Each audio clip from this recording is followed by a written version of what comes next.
Antes de começar, não se esqueça de deixar o like e se inscrever para não perder vídeos gostosos. Esse épico manhua começa com uma noite escura e tempestuosa em uma antiga casa chinesa. Vários homens com vestes pretas estão alinhados. Alguém perguntou se havia alguém lá. Uma poça de água havia se formado devido à chuva contínua. Havia uma criança suja debaixo da chuva. Ele ficou diante dos homens de vestes negras. A maneira como eles ficam parados ali é enervante. Um homem de olhos vermelhos observava o menino atentamente, enquanto pensava em como havia alguém morando na academia marcial desativada. Ele chamou o rapaz de jovem guerreiro e pediu permissão para passar a noite ali para evitar a chuva. O rapaz os observou. Ele está se perguntando quem são aquelas pessoas. É surpreendente para ele que o estejam cumprimentando educadamente, embora ele seja apenas uma criança. Ele pensou que talvez essas pessoas o vissem como um jovem taoísta guardando a academia de desligamento. Ele os cumprimentou de volta, pensando que talvez eles não fossem pessoas ruins. Ele respondeu que também se estabeleceu na academia fechada há apenas alguns anos.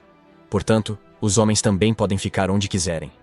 No entanto, ele apontou o pavilhão que estava usando e disse a eles para usarem outros lugares. Além disso, os homens agradeceram ao jovem guerreiro por sua hospitalidade. O líder dos homens instruiu todos a não se aproximarem do pavilhão do jovem guerreiro e a se abrigarem em outros lugares. Ele perguntou se eles entenderam e todos responderam que sim.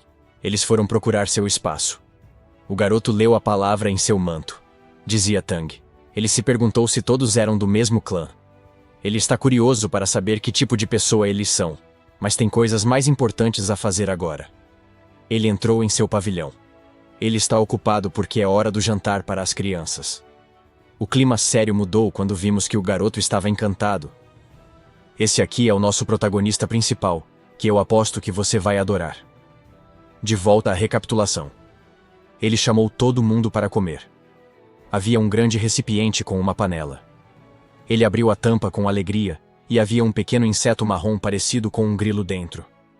O garoto disse que estava quase atrasado, então aqueles insetos devem estar morrendo de fome. Ele abriu outro pote. Ele continha uma aranha grande e bonita chamada Black Earth Tiger.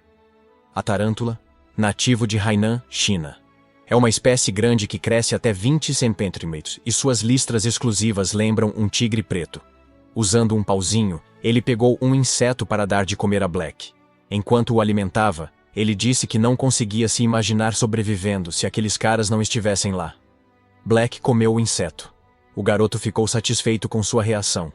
Ele ficou fascinado com o fato de que esse cara, que era do tamanho de uma unha, já havia perdido a casca 2 vezes e crescido assim. Ele está muito feliz. Black já está satisfeito. O próximo é... O garoto abriu uma gaveta. Ela revelou um lagarto laranja com listras brancas. É uma lagartixa das cavernas. Da mesma forma, essa espécie nativa é caracterizada por listras no corpo e na cauda. O menino disse que foi muito difícil conseguir o lagarto porque ele não tinha dinheiro em sua vida anterior. Mas se ele sair de casa agora, poderá encontrá-las em todos os lugares. Sua vida foi repleta de diversão ao observá-los. Ele alimentou a lagartixa e foi mordido enquanto gritava bem alto. Ele balançou os dedos para se livrar da lagartixa, mas ela continuou mordendo. Esse momento também lembrou ao nosso MC o que aconteceu com ele antes de todas essas coisas. Então, antes de essa pessoa entrar nesse corpo. Ele era um serpenteiro. Um streamer com uma gritaria. 1 milhão de assinantes. Ele é um biólogo profissional chamado Spice Fabry.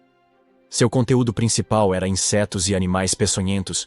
O problema foi a transmissão ao vivo que ele fez para comemorar a conquista de 1 milhão de assinantes. As 10 víboras mais perigosas do mundo. Entre elas, a mais perigosa, a mamba negra, era considerada a mais agressiva. E a viagem à África para encontrá-la foi a sua morte. Ele disse a seus telespectadores que não a tinha, e que não era fácil encontrá-la. Ele decidiu fazer uma pausa e voltar a procurá-la. Os espectadores lhe disseram que iriam esperar por ele. Ele estava tão cansado que não conseguiu encontrá-lo no bate-papo. As pessoas estão preocupadas que ela esteja em sua casa e que ele possa ser mordido. A mamba negra que ele não conseguia encontrar, por mais que procurasse, estava enrolada em cima da geladeira. Ele foi mordido em um instante, ao vivo na TV. E imediatamente nosso filho morreu. E agora voltamos ao tempo presente. Ele fez beicinho, pensando que isso aconteceu depois que ele se esforçou para procurá-lo. Enquanto isso, o homem idoso de túnica preta estava do lado de fora da porta do pavilhão. Ele bateu na porta e chamou o jovem guerreiro. Nosso UMC abriu a porta e perguntou se havia algo errado. O homem respondeu que gostaria de agradecê-lo por ter lhes dado abrigo durante a chuva. Ele o convidou para jantar juntos, já que haviam pegado um cervo. Ao ouvir isso, o garoto ficou animado. Ele gostava de carne. Durante todo esse tempo, a única carne que ele podia comer era de cobras e lagartos. Ele aceitou o convite com alegria e foi para onde os outros estavam. Eles montaram uma fogueira. Eles se reuniram ao redor dela, enquanto observavam o cervo ser cozido. O homem mais velho viu como o menino estava babando ao ver o cervo. Ele disse ao menino que o cervo levaria algum tempo para ser cozido. Nesse meio tempo, ele perguntou se poderia fazer algumas perguntas. Menino se sentiu constrangido por ter sido pego olhando para o cervo por muito tempo. Ele permitiu que o ancião fizesse perguntas. Ele perguntou se o rapaz morava sozinho e qual era sua idade. O garoto não tinha certeza se tinha 14 ou 15 anos. O garoto decidiu inventar uma história como a de que havia batido a cabeça acidentalmente quando era criança. É por isso que ele não se lembra de muita coisa. O ancião lhe perguntou se ele estava morando lá sozinho. Ele respondeu que sim, pois não tem nenhum talento. Ele apenas captura cobras e vende suas peles para ganhar a vida. O ancião não conseguia acreditar que estava fazendo uma coisa tão perigosa. Ele respondeu que já estava acostumado. Alguém lhes trouxe a parte cozida para que pudessem comer primeiro. Um ancião disse que o jovem guerreiro devia estar com fome. Ele agradeceu ao ancião. O rapaz disse que fazia muito tempo que não comia carne. Ele mastigou a carne e parecia muito feliz. Em sua mente, ele pensou que isso é felicidade. Os homens mais velhos o observaram com alegria. Eles disseram ao garoto para ouvir enquanto comia. O ancião revelou que eles estavam procurando algo e perguntou ao garoto se ele tinha visto algo estranho. O ancião ficou em dúvida se poderia dizer isso. O ancião de cabelos brancos disse ao patriarca que, como eles estavam em dívida com o jovem guerreiro, talvez fosse bom contar a ele. E como o garoto talvez não soubesse, não haveria chance de ele se meter em problemas. E como ele mora sozinho, não contará a ninguém.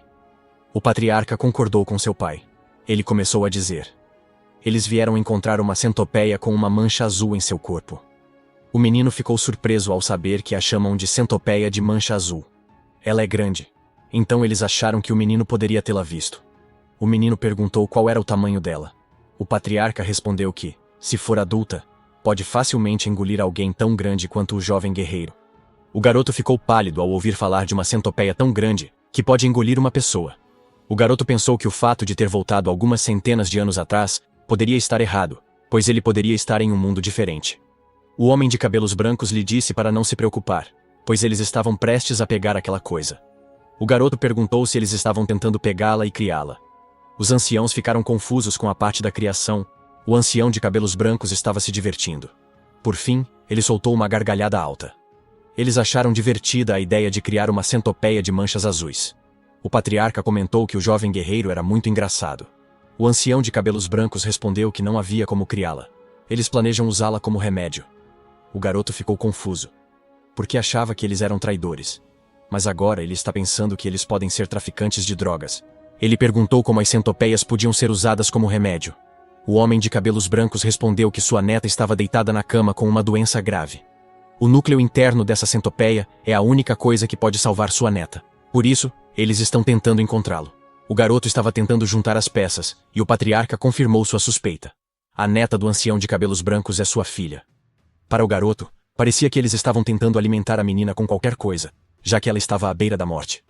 Ele não acha que as centopeias possam ser usadas como remédio, mas não há nada que os pais não possam fazer por seus filhos. Embora ele se sentisse mal pela centopeia, já que aqueles homens o tratavam como carne, ele decidiu ajudá-los. Ele começou a falar sobre a centopeia, e o patriarca imediatamente perguntou se ele a tinha visto. Ele respondeu que não. Mas acrescentou que, apesar de não saber o que é uma centopeia de manchas azuis, ele pode ter uma ideia de onde encontrá-la.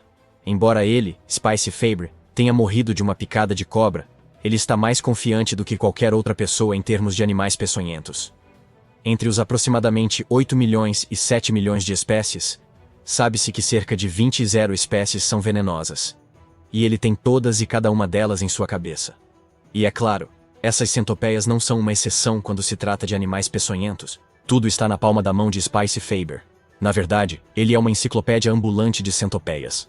Nosso MC relembrou todo o seu conhecimento sobre centopeias, e foi como se ele estivesse literalmente abrindo um livro.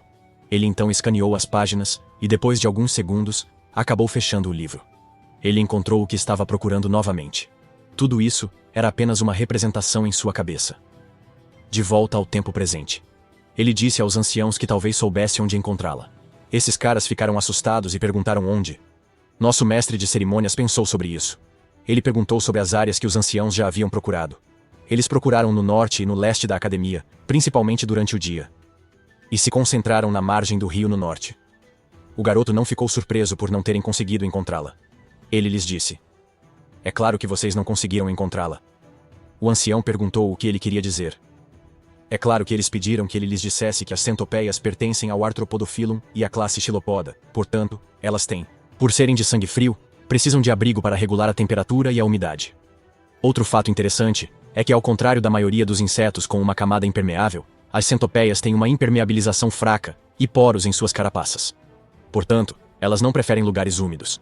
É um animal que precisa de alta umidade, mas não gosta de lugares úmidos. No entanto, ela não consegue sobreviver por muito tempo sem água.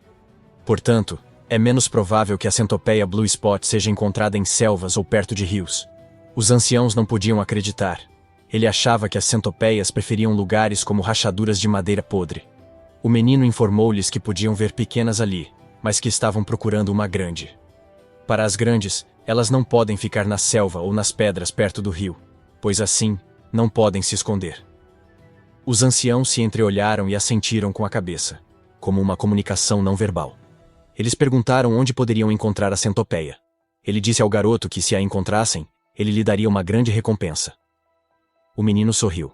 Ele apontou para o oeste. Sugeriu que a procurassem nas montanhas rochosas. No oeste, as centopeias gostam de descansar sob rochas quentes durante o dia e vagar à noite. Poucas horas depois, nas montanhas rochosas. Os homens fizeram uma busca minuciosa. O patriarca estava em cima de uma rocha alta e estreita. Ele observava atentamente. Um homem sugeriu que o jovem guerreiro poderia estar errado. Disse para encerrar o dia e lançou a flecha sinalizadora, reunindo a equipe. A flecha foi disparada. Os homens, exaustos, reuniram-se na fogueira, ainda esperançosos de que o jovem guerreiro estivesse certo. Perguntavam-se por que não achavam a centopeia, mas confiavam nele, pois parecia inteligente. O patriarca ficou quieto.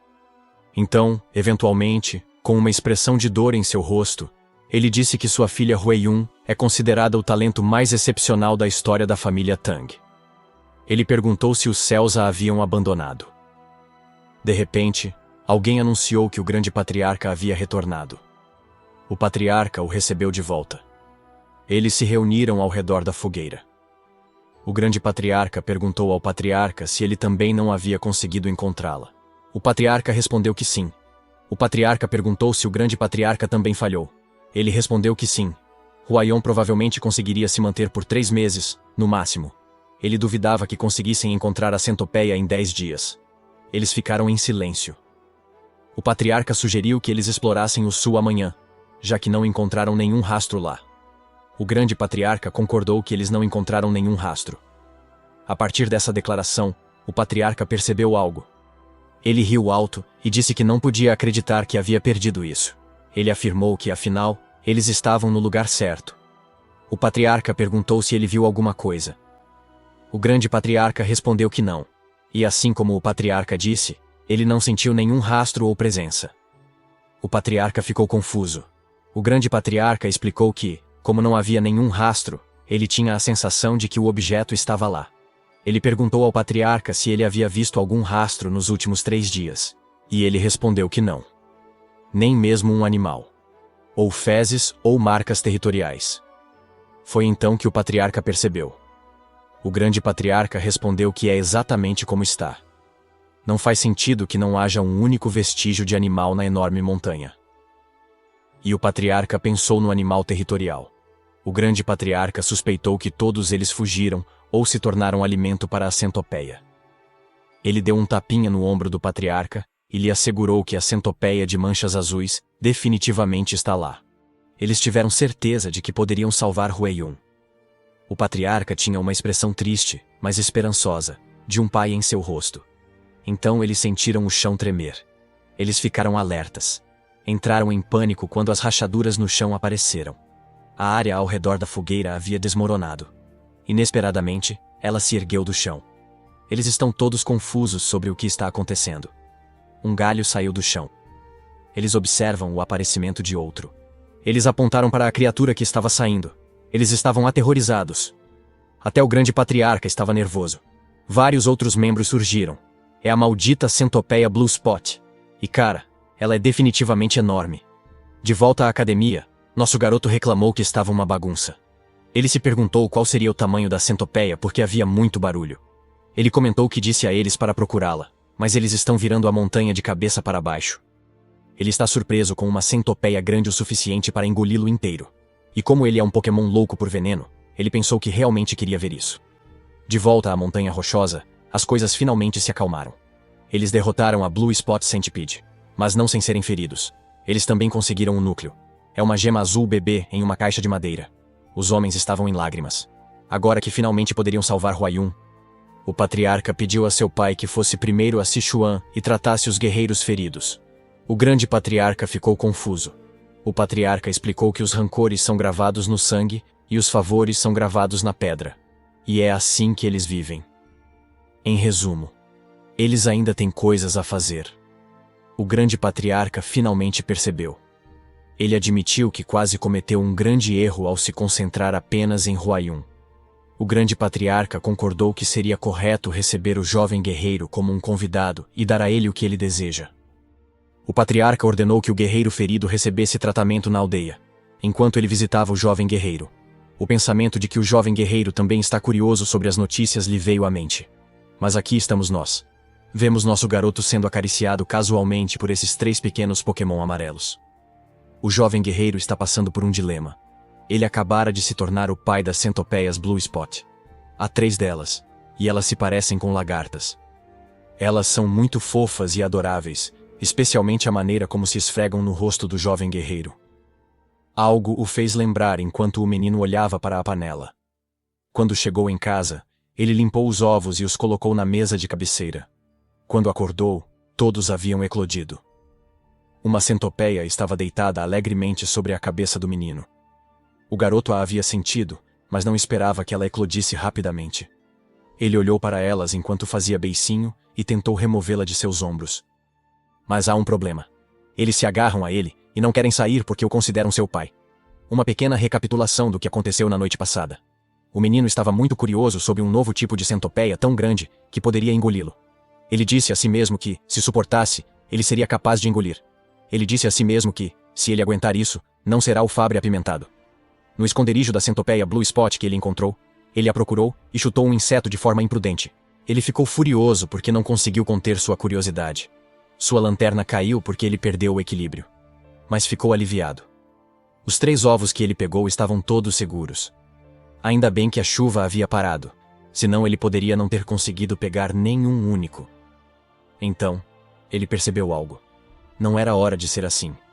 Ele se levantou imediatamente para voltar rapidamente e limpar os ovos. Ele prendeu os ovos em sua cintura e disse àqueles ovos que esperassem um pouco mais e que ele daria um banho neles em breve.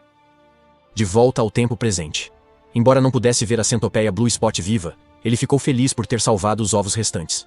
Ele pediu àqueles caras que lhe dessem um pouco de espaço.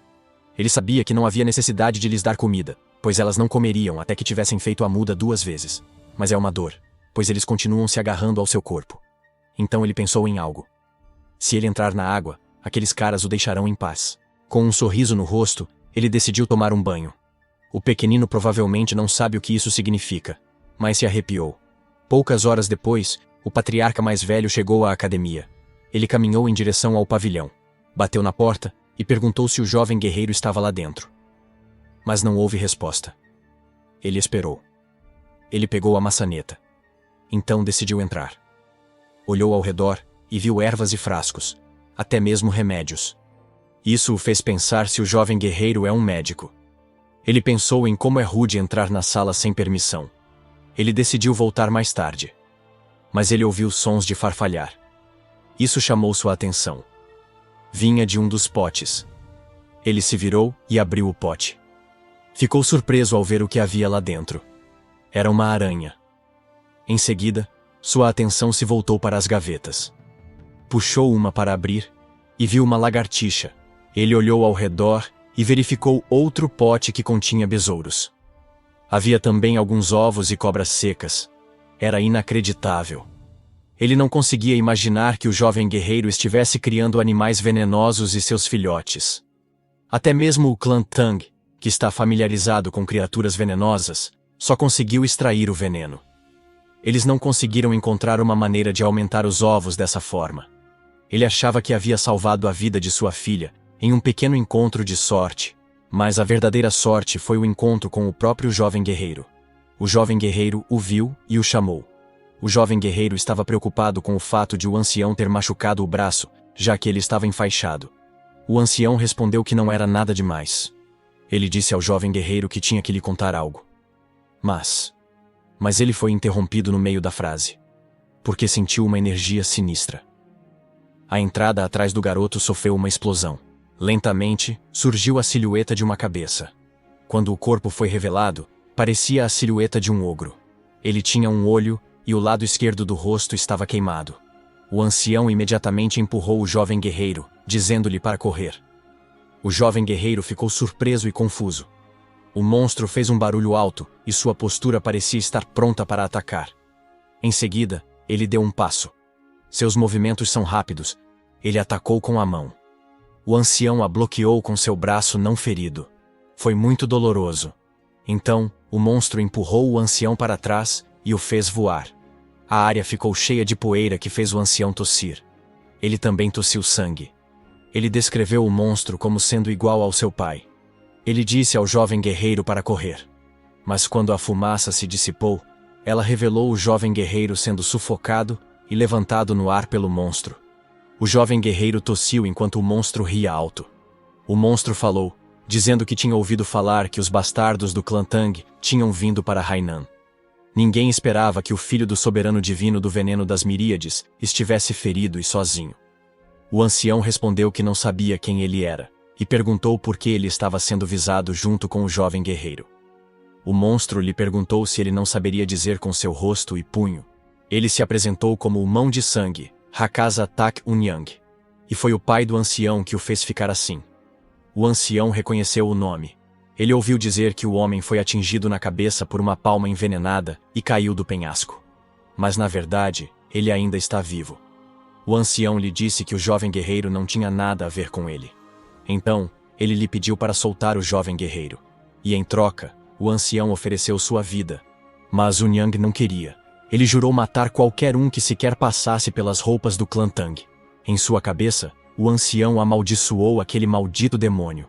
Nesse contexto, o demônio é um poderoso artista marcial que causa danos ao mundo. E parecia que a Unyang não tinha intenção de deixar o jovem guerreiro ir embora. Nosso MC ficou pálido por causa da falta de ar. Unyang riu alto e lhe disse para morrer. O jovem guerreiro pediu fracamente para ser poupado. Ele implorou. E nesse ponto, ele já estava a alguns segundos de atingir seu limite. De repente, surgiram 3 pares de olhos ferozes. As 3 pequenas centopeias se lançaram sobre o braço de Unyang. É hora do show. Essas lindas, mas ferozes, centopeias bebês atacaram e morderam esse traseiro feio por todo o seu corpo. Unyang ficou confuso ao ver as centopeias. Ele derrubou o jovem guerreiro. Ele ficou furioso e gritou que, mesmo que fossem centopeias, elas não poderiam machucá-lo. De repente, seu pescoço ficou violeta e ele tossiu sangue. Ele imediatamente caiu no chão. Estava gemendo de dor. Nosso garoto ficou surpreso e confuso com o fato de ele ter morrido. Ele se afastou enquanto confirmava com o ancião se tratava de uma pessoa ruim. O ancião, que viu tudo, ficou perplexo. Seu queixo caiu e se transformou em um enorme sorriso ao perceber que o jovem guerreiro não era apenas um mero convidado. O ancião pensou que o jovem guerreiro definitivamente deveria se tornar um membro do clã Tang. Alguns dias após o colapso da Unyang, alguém suspirou. O jovem guerreiro está cuidando do ancião. Ele colocou um pano úmido na testa do ancião.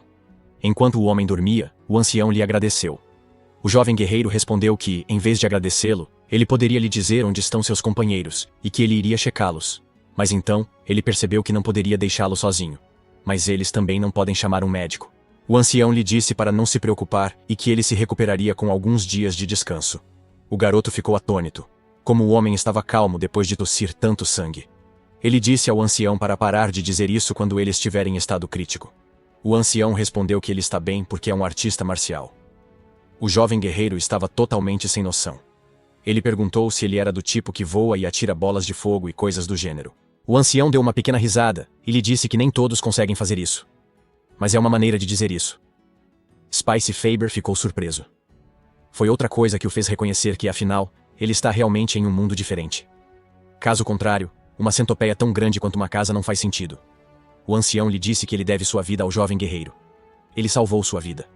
E ele se apresentou formalmente, apesar de estar naquela condição. Ele é Tang Sheol-san, do clã Sichuan Tang. E, finalmente, nosso MC também se apresentou. Seu nome é Huey Soryong. Sheol-san sabia que So significa pequeno e Ryong significa dragão. É um bom nome. Então, Sheol-san disse que tinha muitas perguntas que gostaria de fazer. Soryong lhe disse para ir em frente. Ele perguntou se eram centopeias venenosas em seu corpo. Soryong esfregou uma centopeia em sua barriga e respondeu que sim, pois são centopeias de manchas azuis. O choque fez com que Sheol-san se levantasse da cama. Ele perguntou se Soryong os domesticou e como ele fez isso. Sheol-san continuou dizendo que, enquanto esperava por ele, também viu outras criaturas venenosas. Perguntou se ele as estava criando também. Soryong respondeu que será uma longa história. Ele perguntou se não se importava com isso. Sheol-san respondeu que não se importava. Soryong começou com o ovo da centopeia Blue Spot. Quando ele concluiu sua história, Sheol-san confirmou se ele o criou a partir de um ovo. Soryong respondeu que sim, já que ele podia prever aproximadamente quando o ovo nasceria na cabeça de Sheol-san. Isso era algo que ele não conseguia entender. Como o garoto fazia isso? Soryong pediu que ele esperasse um pouco. Nosso MC então se dirigiu a uma das gavetas. Ele tirou 2 lagartos e, orgulhoso, disse ao ancião para dar uma olhada neles. O primeiro é o lagarto com corpo marrom, listras amarelas no corpo e listras brancas na cauda. É um lagarto listrado comum. Depois, há o outro. Ele criou 2 lagartos com listras brancas maiores na cauda. Portanto, o outro tem apenas 2 cores. Ele tem o corpo marrom e a cauda branca, sem listras. Sheol-san perguntou-a se o que ele está dizendo é que criou essa cor. Soryong corou e respondeu alegremente que sim. Ele achou isso bonito. Sheol-san se recompôs e perguntou se o jovem guerreiro poderia juntar as criaturas com veneno forte para criar uma ainda mais venenosa. Soryong respondeu. Hã? O quê? Em sua cabeça ele pensou que teoricamente isso é possível. Em seguida, ele respondeu ao ancião, explicando que, se eles soubessem qual deles tinha um veneno mais forte, provavelmente seria possível. Ele ainda não havia terminado quando Sheol-san exclamou. Sério? Isso é possível. Essa reação intensa chocou Soryong imediatamente. Tilson lhe disse para fazer parte de sua família naquele momento. Soryong agora está confuso. Tilson o tentou dizendo que, se ele se unisse, eles generosamente lhe ensinariam todas as artes marciais, e ele teria acesso a todos os tipos de elixires, ervas e venenos que quisesse. Sheol-san lhe disse que alguém como ele poderia até mesmo capturar ou criar as lendárias 10 grandes criaturas venenosas das planícies centrais do mundo marcial. E se isso não for suficiente para influenciar o coração de Soryong? Esse velho até acrescentou, não para se gabar, mas para compartilhar uma das 3 flores das planícies centrais. Sua filha. Soryong gritou. Espere um pouco. Soryong perguntou o que ele tinha acabado de dizer. Sheol-san se divertiu. Ele comentou que, mesmo que Soryong seja jovem, ele ainda é um homem. Ele continuou falando sobre as flores das planícies centrais. Mas Soryong o interrompeu e lhe disse para esquecer as flores. Soryong trouxe à tona o tópico sobre as 10 grandes criaturas venenosas das planícies centrais. Ele perguntou se elas eram incríveis como a centopeia de manchas azuis. Sheol-san respondeu que sim, claro. Ele disse a ele que a centopeia de manchas azuis é impressionante, mas é inferior às 10 grandes criaturas venenosas das planícies centrais. Desde o escorpião gigante, até o sapo dourado que brilha como ouro. O que quer que Soryong esteja imaginando, está além disso. Sheol-san sorriu. Parecia que ele tinha conseguido persuadir Soryong. Soryong parecia animado e tinha olhos brilhantes. 2 dias depois. Um membro do clã Tang ficou surpreso ao descobrir que o Bloodhand Hakasa tinha Taku Nyang. Sheol-san respondeu que parecia que o Nyang estava se escondendo e aprimorando suas artes marciais. Ele estava no nível A, próximo ao de seu pai. Então os homens do clã Tang perceberam algo. Se o patriarca enviou o homem para a morte, pode ser que ele tenha alcançado o reino dos venenos 10, 0. Eles o parabenizaram. O patriarca respondeu que não. Ele os informou que o jovem guerreiro foi quem matou Unyang. Os membros do clã Tang ficaram de queixo caído. Um homem imediatamente apertou a mão do jovem guerreiro. Eles lhe agradeceram por salvar o patriarca do clã Sichuan Tang. Perguntaram se ele é um ancião que passou por um rejuvenescimento. Soryong ficou confuso. O ancião percebeu que havia um mal-entendido. Então, pediu a Soryong que lhes mostrasse. Os membros do clã Tang sabiam o que isso significava, mas Soryong bateu no peito e pediu que os rapazes saíssem. Os membros do clã Tang observaram as roupas de Soryong se agitarem, e 3 adoráveis centopeias apareceram. Todos ficaram boquiabertos com a visão. Os pequeninos se arrastaram para fora. O membro do clã Tang sabia que era uma centopeia. O patriarca explicou que as centopeias de manchas azuis e aquelas pequenas centopeias se livraram da Unyang. Eles perguntaram sobre o veneno. Era inacreditável que ele tivesse sido capaz de domar uma. O patriarca explicou que essa é a razão pela qual ele decidiu aceitar o jovem guerreiro como um deles. Mas Soryong disse que pensaria um pouco mais sobre isso. Um membro do clã disse a Soryong que essa era uma grande oportunidade. O patriarca disse que deveria se levantar agora, pois tinha a sensação de que não deveria se atrasar. Soryong perguntou se ele ainda procurava algo. Cheolson ficou em silêncio e explicou que o mão de sangue Hakasa Takuyang praticava a garra venenosa da mão de sangue, uma arte demoníaca que requer sangue humano e medula óssea. Soryong achou isso assustador. Chil-san disse que, se Unyang deixou pergaminhos ou discípulos, precisarão lidar com isso para evitar ameaças futuras, para garantir que artes marciais tão cruéis nunca mais voltem ao mundo marcial. Além disso, se houver alguém capturado, eles precisam ajudá-lo também. O patriarca perguntou se o jovem guerreiro poderia ajudá-los com isso. Afinal, ele está familiarizado com a geografia da ilha Hainan. Soryong parecia mal-humorado. Ele pensou sobre isso, e entrar para o clã Tang significaria uma posição vitalícia. Se você pensar bem, é uma regra geral verificar a atmosfera da empresa e o caráter do chefe, durante um estágio. Soryong concordou em ajudar. Assim que o patriarca se sentiu melhor, eles o elogiaram por ter feito a escolha certa. Soryong respondeu que isso significa salvar vidas. Então, é claro que ele ajudaria em sua cabeça. Seu plano é aproveitar a chance para descobrir que tipo de lugar é o clã Sichuan Tang. Afinal, pessoas habilidosas sempre fazem entrevistas reversas com suas empresas. Cheol-san levou 3 dias para se recuperar. Eles pararam em um vilarejo perto da academia marcial abandonada para encontrar a base do Rakshasa Mão de Sangue Taki Unyang. Eles perguntaram se havia alguma pessoa desaparecida.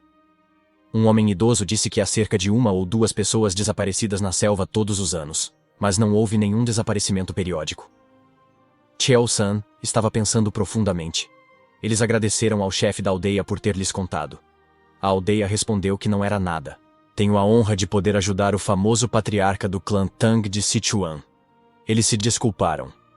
Infelizmente, eles não encontraram nenhuma pista importante. Eles passaram pela floresta. Sryong perguntou a Cheol-san que não havia nada de especial na aldeia. Cheol-san explicou que quando Unyang os encontrou e se revelou, foi naquela área. Mas não foi fácil encontrá-la. Soryong também acha estranho o fato de não haver rastros. Ele se lembrou do que aquele bastardo disse.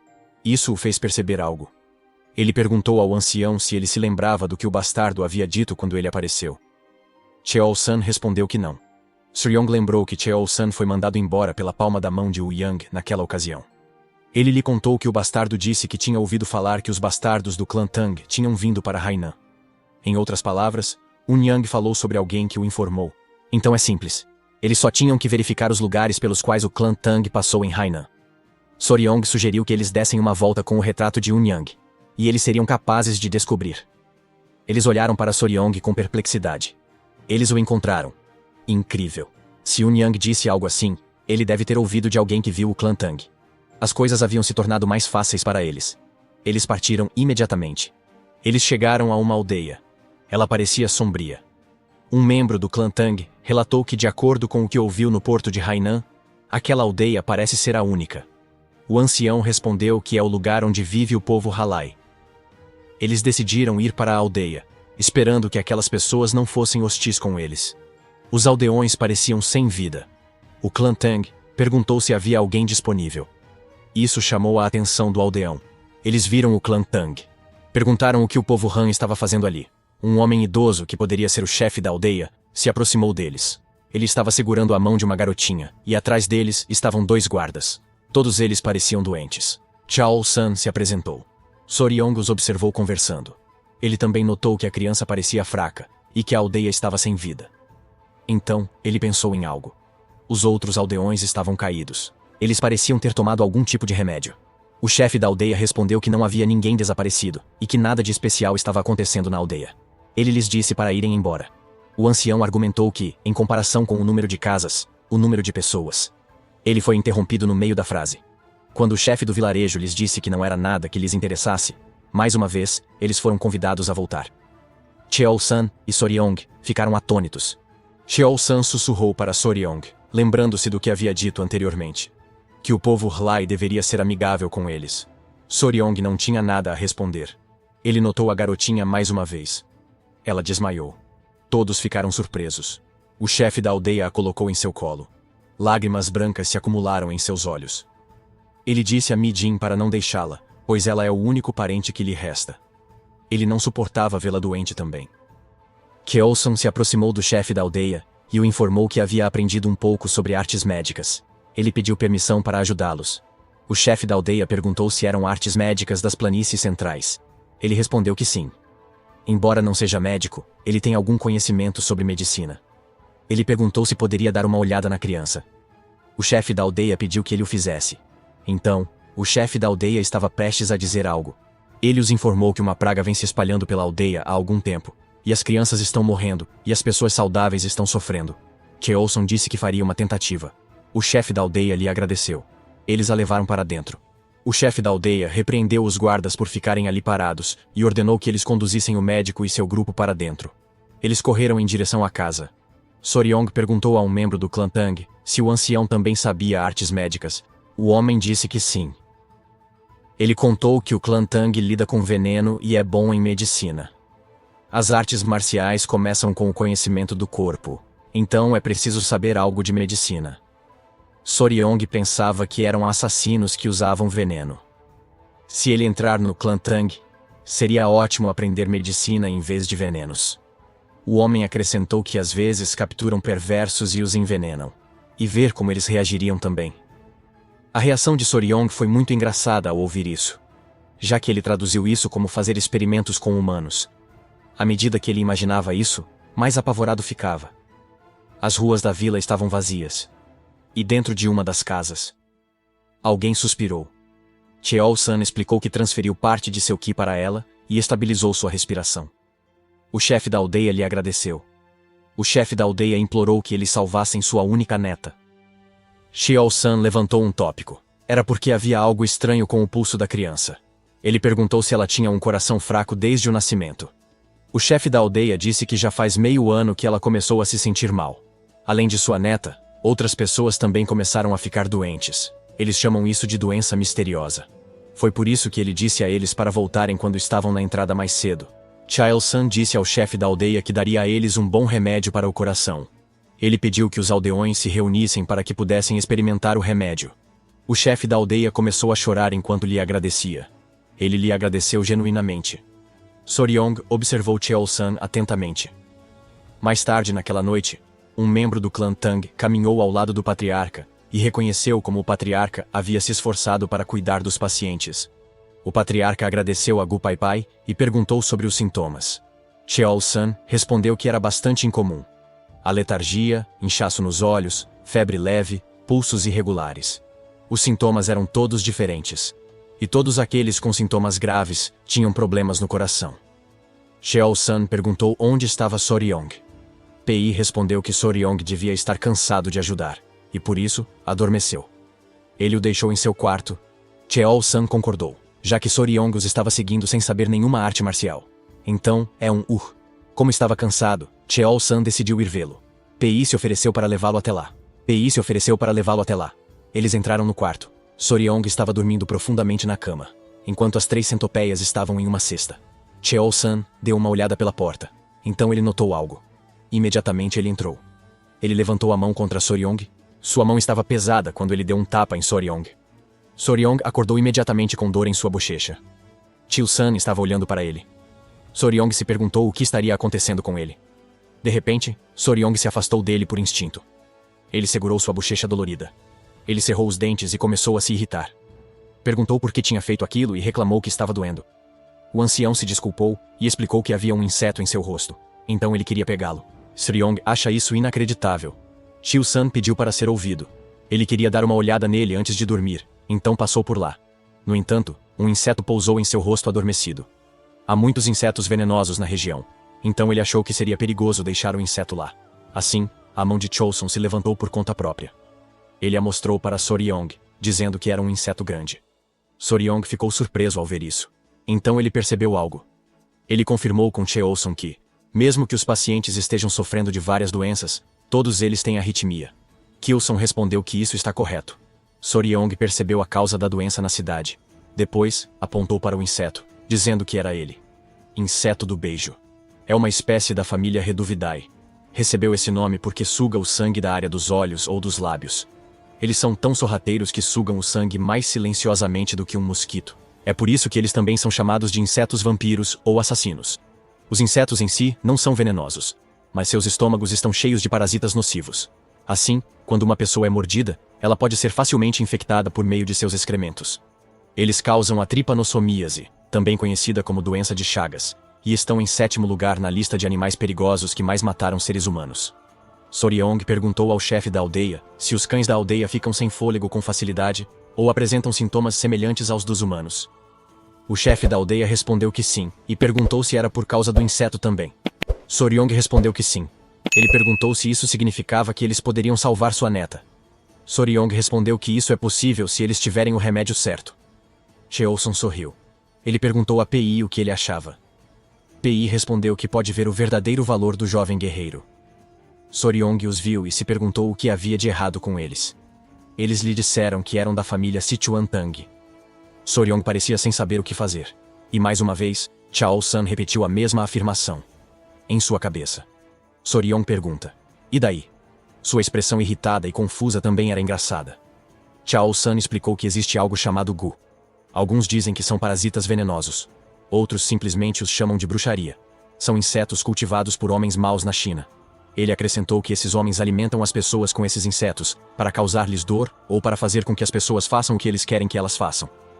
Soryong-u respondeu que isso parece incrível. Cheol-san concordou. Mas inúmeros artistas marciais foram mortos por esses Gu. Ou foram forçados a matar seus próprios filhos. Ou foram forçados a trair suas famílias e se tornaram escravos desses homens maus. É por isso que muitos não pouparam esforços para encontrar um antídoto contra o Gu. Ele se refere a curas que fazem o Gu sair do corpo, ou que o derretem e o matam dentro do corpo. Soryong começou a perceber isso. Então Cheol-san perguntou. Se há alguém que conseguiu fazer uma cura, quem poderia ser? Então ele disse com orgulho que com certeza seria a grande família Tang de Sichuan. Então, ele lhes disse que se eles tiverem algo que possa derreter o verme redondo do tamanho de um punho dentro do corpo, o pequeno inseto não será um problema para eles. Ele mostrou o globo de derretimento da maldição. Até mesmo um pouco desse remédio deve ser suficiente. Soryong expressou sua diversão. Mas no fundo, ele pensou em como esse nome é chique para um medicamento antiparasitário. Eles garantiram ao chefe da aldeia que poderiam salvar a neta dele. No final, os aldeões começaram a se recuperar um a um, começando pela neta do chefe. O chefe ficou muito aliviado. A calorosa hospitalidade dos aldeões foi uma bela recompensa extra. Ao ver suas expressões brilhantes e alegres, parecia que os rumores sobre suas personalidades otimistas não estavam errados. Cheolson disse que teria sido difícil se não fosse por Soryong. Identificando a razão nesse sentido, ele disse a todos que ele não merecia a gratidão, mas Soryong sim. Eles agradeceram ao jovem guerreiro e o chamaram de Salvador. Embora o remédio da família Tang tenha curado os aldeões, Cheol-san deu todo o crédito a ele. Ver Soryong receber todos os agradecimentos deixou Cheol-san satisfeito e feliz, como se fosse ele quem os estivesse pegando. Soryong ficou comovido com aquela visão. Todos se alegraram e jogaram Soryong para o alto várias vezes. Um pouco mais tarde, o chefe da aldeia sussurrou ao ouvido de Cheolson sobre o que haviam conversado na entrada da aldeia. Cheolson perguntou o que era. O chefe da aldeia se referia às aldeias que tinham pessoas desaparecidas. Cheol-san se lembrou disso e perguntou o que era. O velho disse que queria retribuir o favor o máximo possível. Então ele investigou, e uma história estranha chegou a seus ouvidos. Entre as mulheres de sua aldeia, há uma que vem de outra aldeia. Ela lhe contou que, há alguns anos, sua cidade natal sofreu uma tragédia em que algumas pessoas desapareceram do vilarejo. Todas elas pensaram que finalmente haviam encontrado a aldeia. Cheol-san perguntou onde ficava o vilarejo. O chefe da aldeia respondeu que é uma pequena aldeia a oeste. E eis que eles chegaram àquela aldeia. Ela fede a cadáveres. Eles estão no lugar certo. Cheol-san viu algo. Os cadáveres, o lixo e os insetos estão espalhados pela área. Há veneno no ar. Pi disse a Soryong para não olhar porque é muito horrível. Mas Soryong já viu tudo. Um homem notou algo e perguntou o que era. Há um pé de galinha dourado. Ela comeu o cadáver de uma cobra. É o Ro. Não, estou brincando. É um pássaro misterioso. Tem uma cauda dourada e cores como roxo, rosa e preto dominam seu corpo. Parecia mágico. Uma pessoa não podia mais deixar que ele desonrasse os mortos. Então, ele pegou uma pedra e a jogou no pássaro. Jolson tentou impedi-lo, mas já era tarde demais. O pássaro não foi atingido, mas as pedras definitivamente chamaram sua atenção. O homem ficou furioso, mas Chelson colocou a mão em seu ombro e lhe disse que havia algo errado. O pássaro abriu as asas. Ele emite miasma no ar. Soryong ficou surpreso. Ele derreteu os esqueletos. Alguém agarrou Soryong pela boca.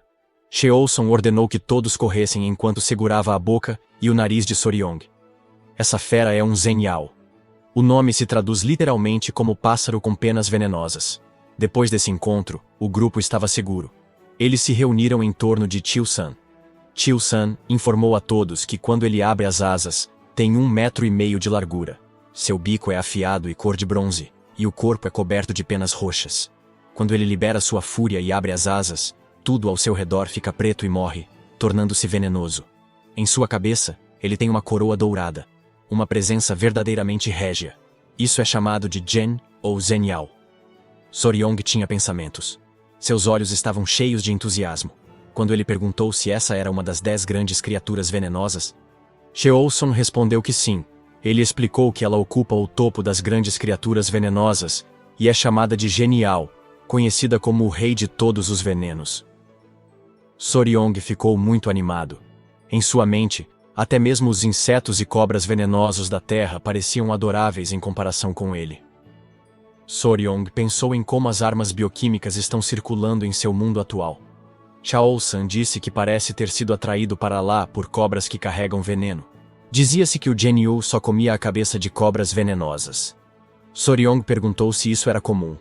Cheolson respondeu que não, e que é bastante raro. Tão raro. É possível que só se tenha um vislumbre dele em um período de 100 anos. Soryong ficou tão surpreso que fez Cheolson perguntar o porquê. Ele perguntou. Ele perguntou se era possível vê-lo. Isso deixou os membros da Tang boquiabertos.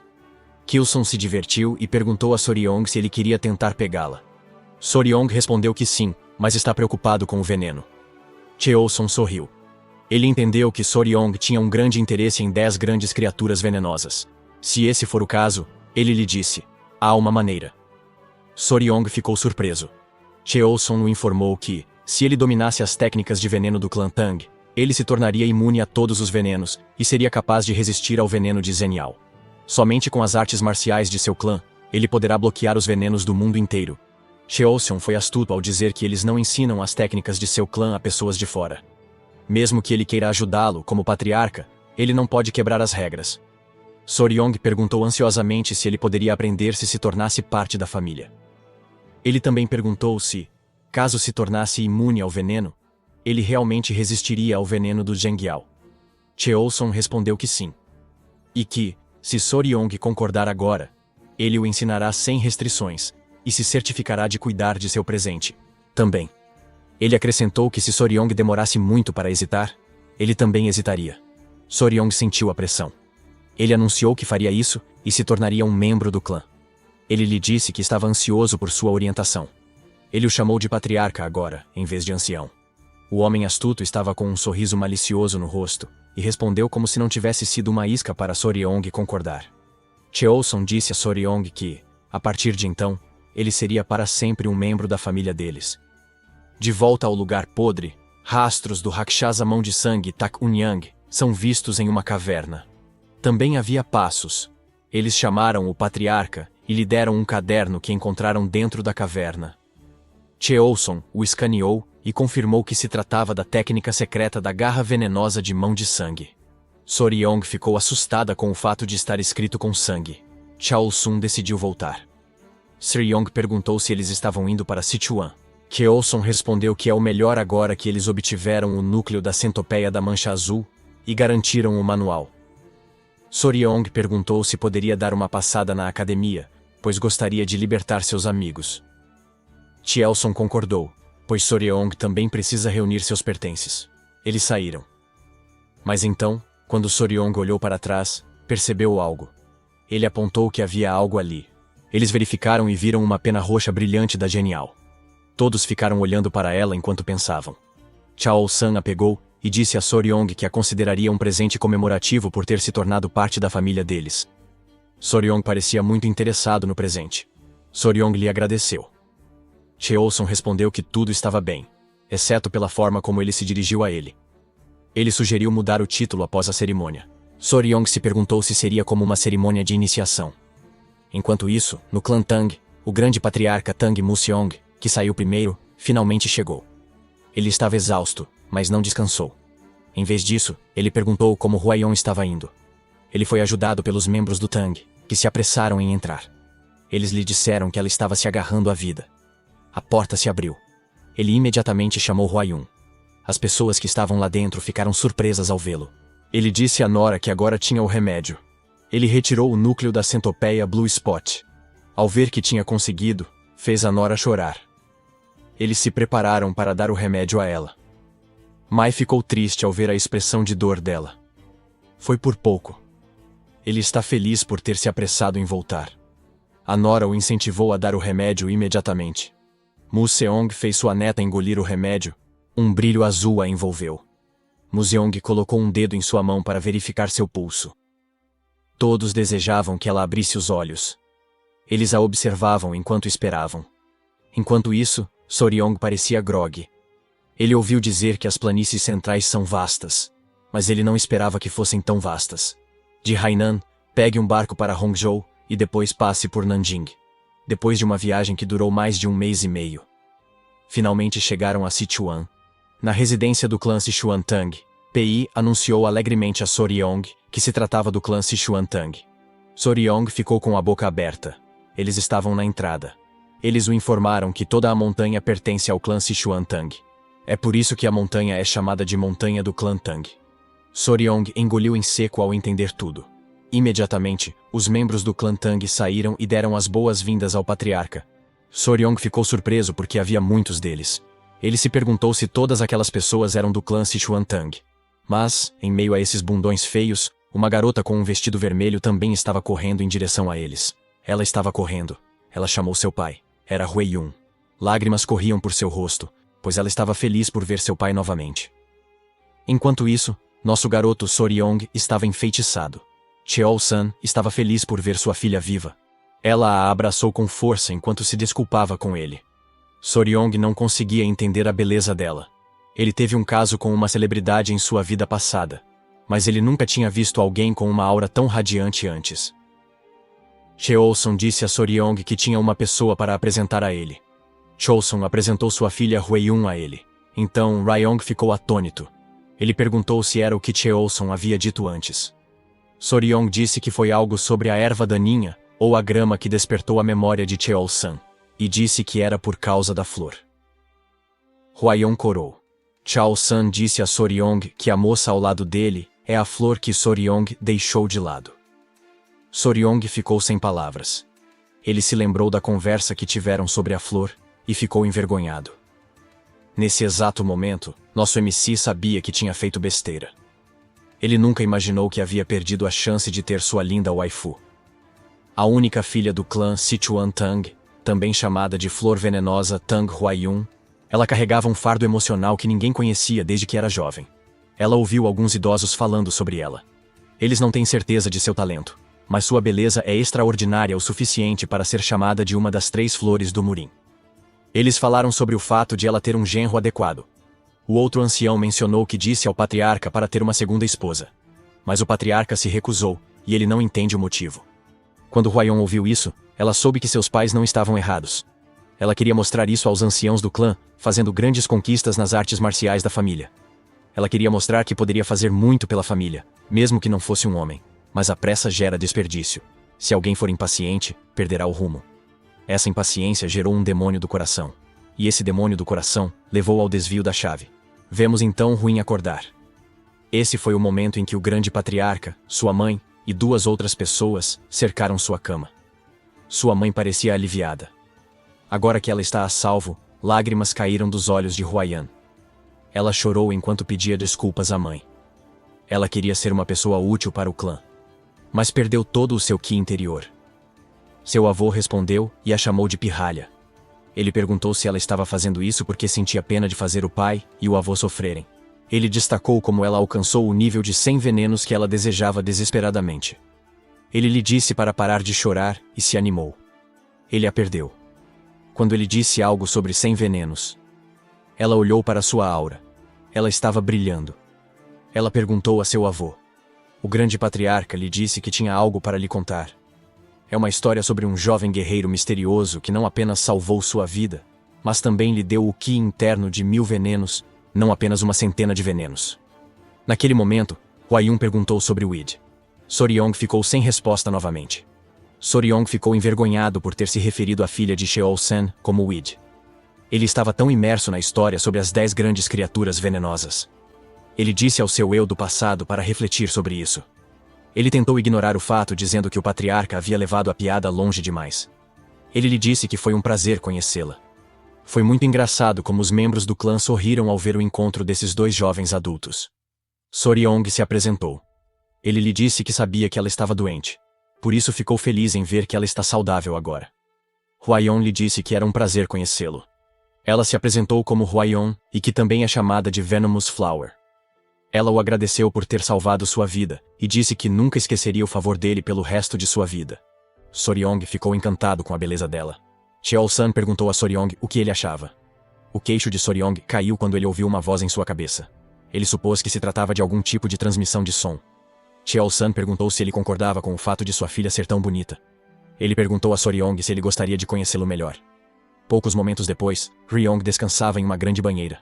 As centopeias estavam dormindo pacificamente em uma cesta. Soryong sentiu que ia morrer. Ele parecia abatido. Então notou algo. Ele sorriu ao ver as centopeias. Uma centopeia acordou e sorriu para ele. Normalmente, elas nunca cairiam. Mas quando ele lhes disse que a água quente é ruim para elas e sugeriu que ficassem no balde, elas simplesmente entraram como se tivessem entendido. Ele acha isso misterioso. É como se elas pudessem entendê-lo. Cheolson disse que elas reagem à intenção de matar. 2 centopeias estão agora acordadas e o observando. Ele lhes disse que se sentia envergonhado por elas ficarem olhando para seu corpo nu. Então as 2 centopeias se esconderam dentro do balde.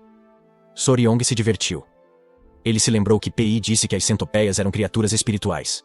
Ele fez uma anotação mental para perguntar o que são criaturas espirituais. Mais tarde, ele pensou sobre isso. Ele não consegue se acalmar por causa do que Kyuson disse. Ele sabia que tinha que sair rapidamente.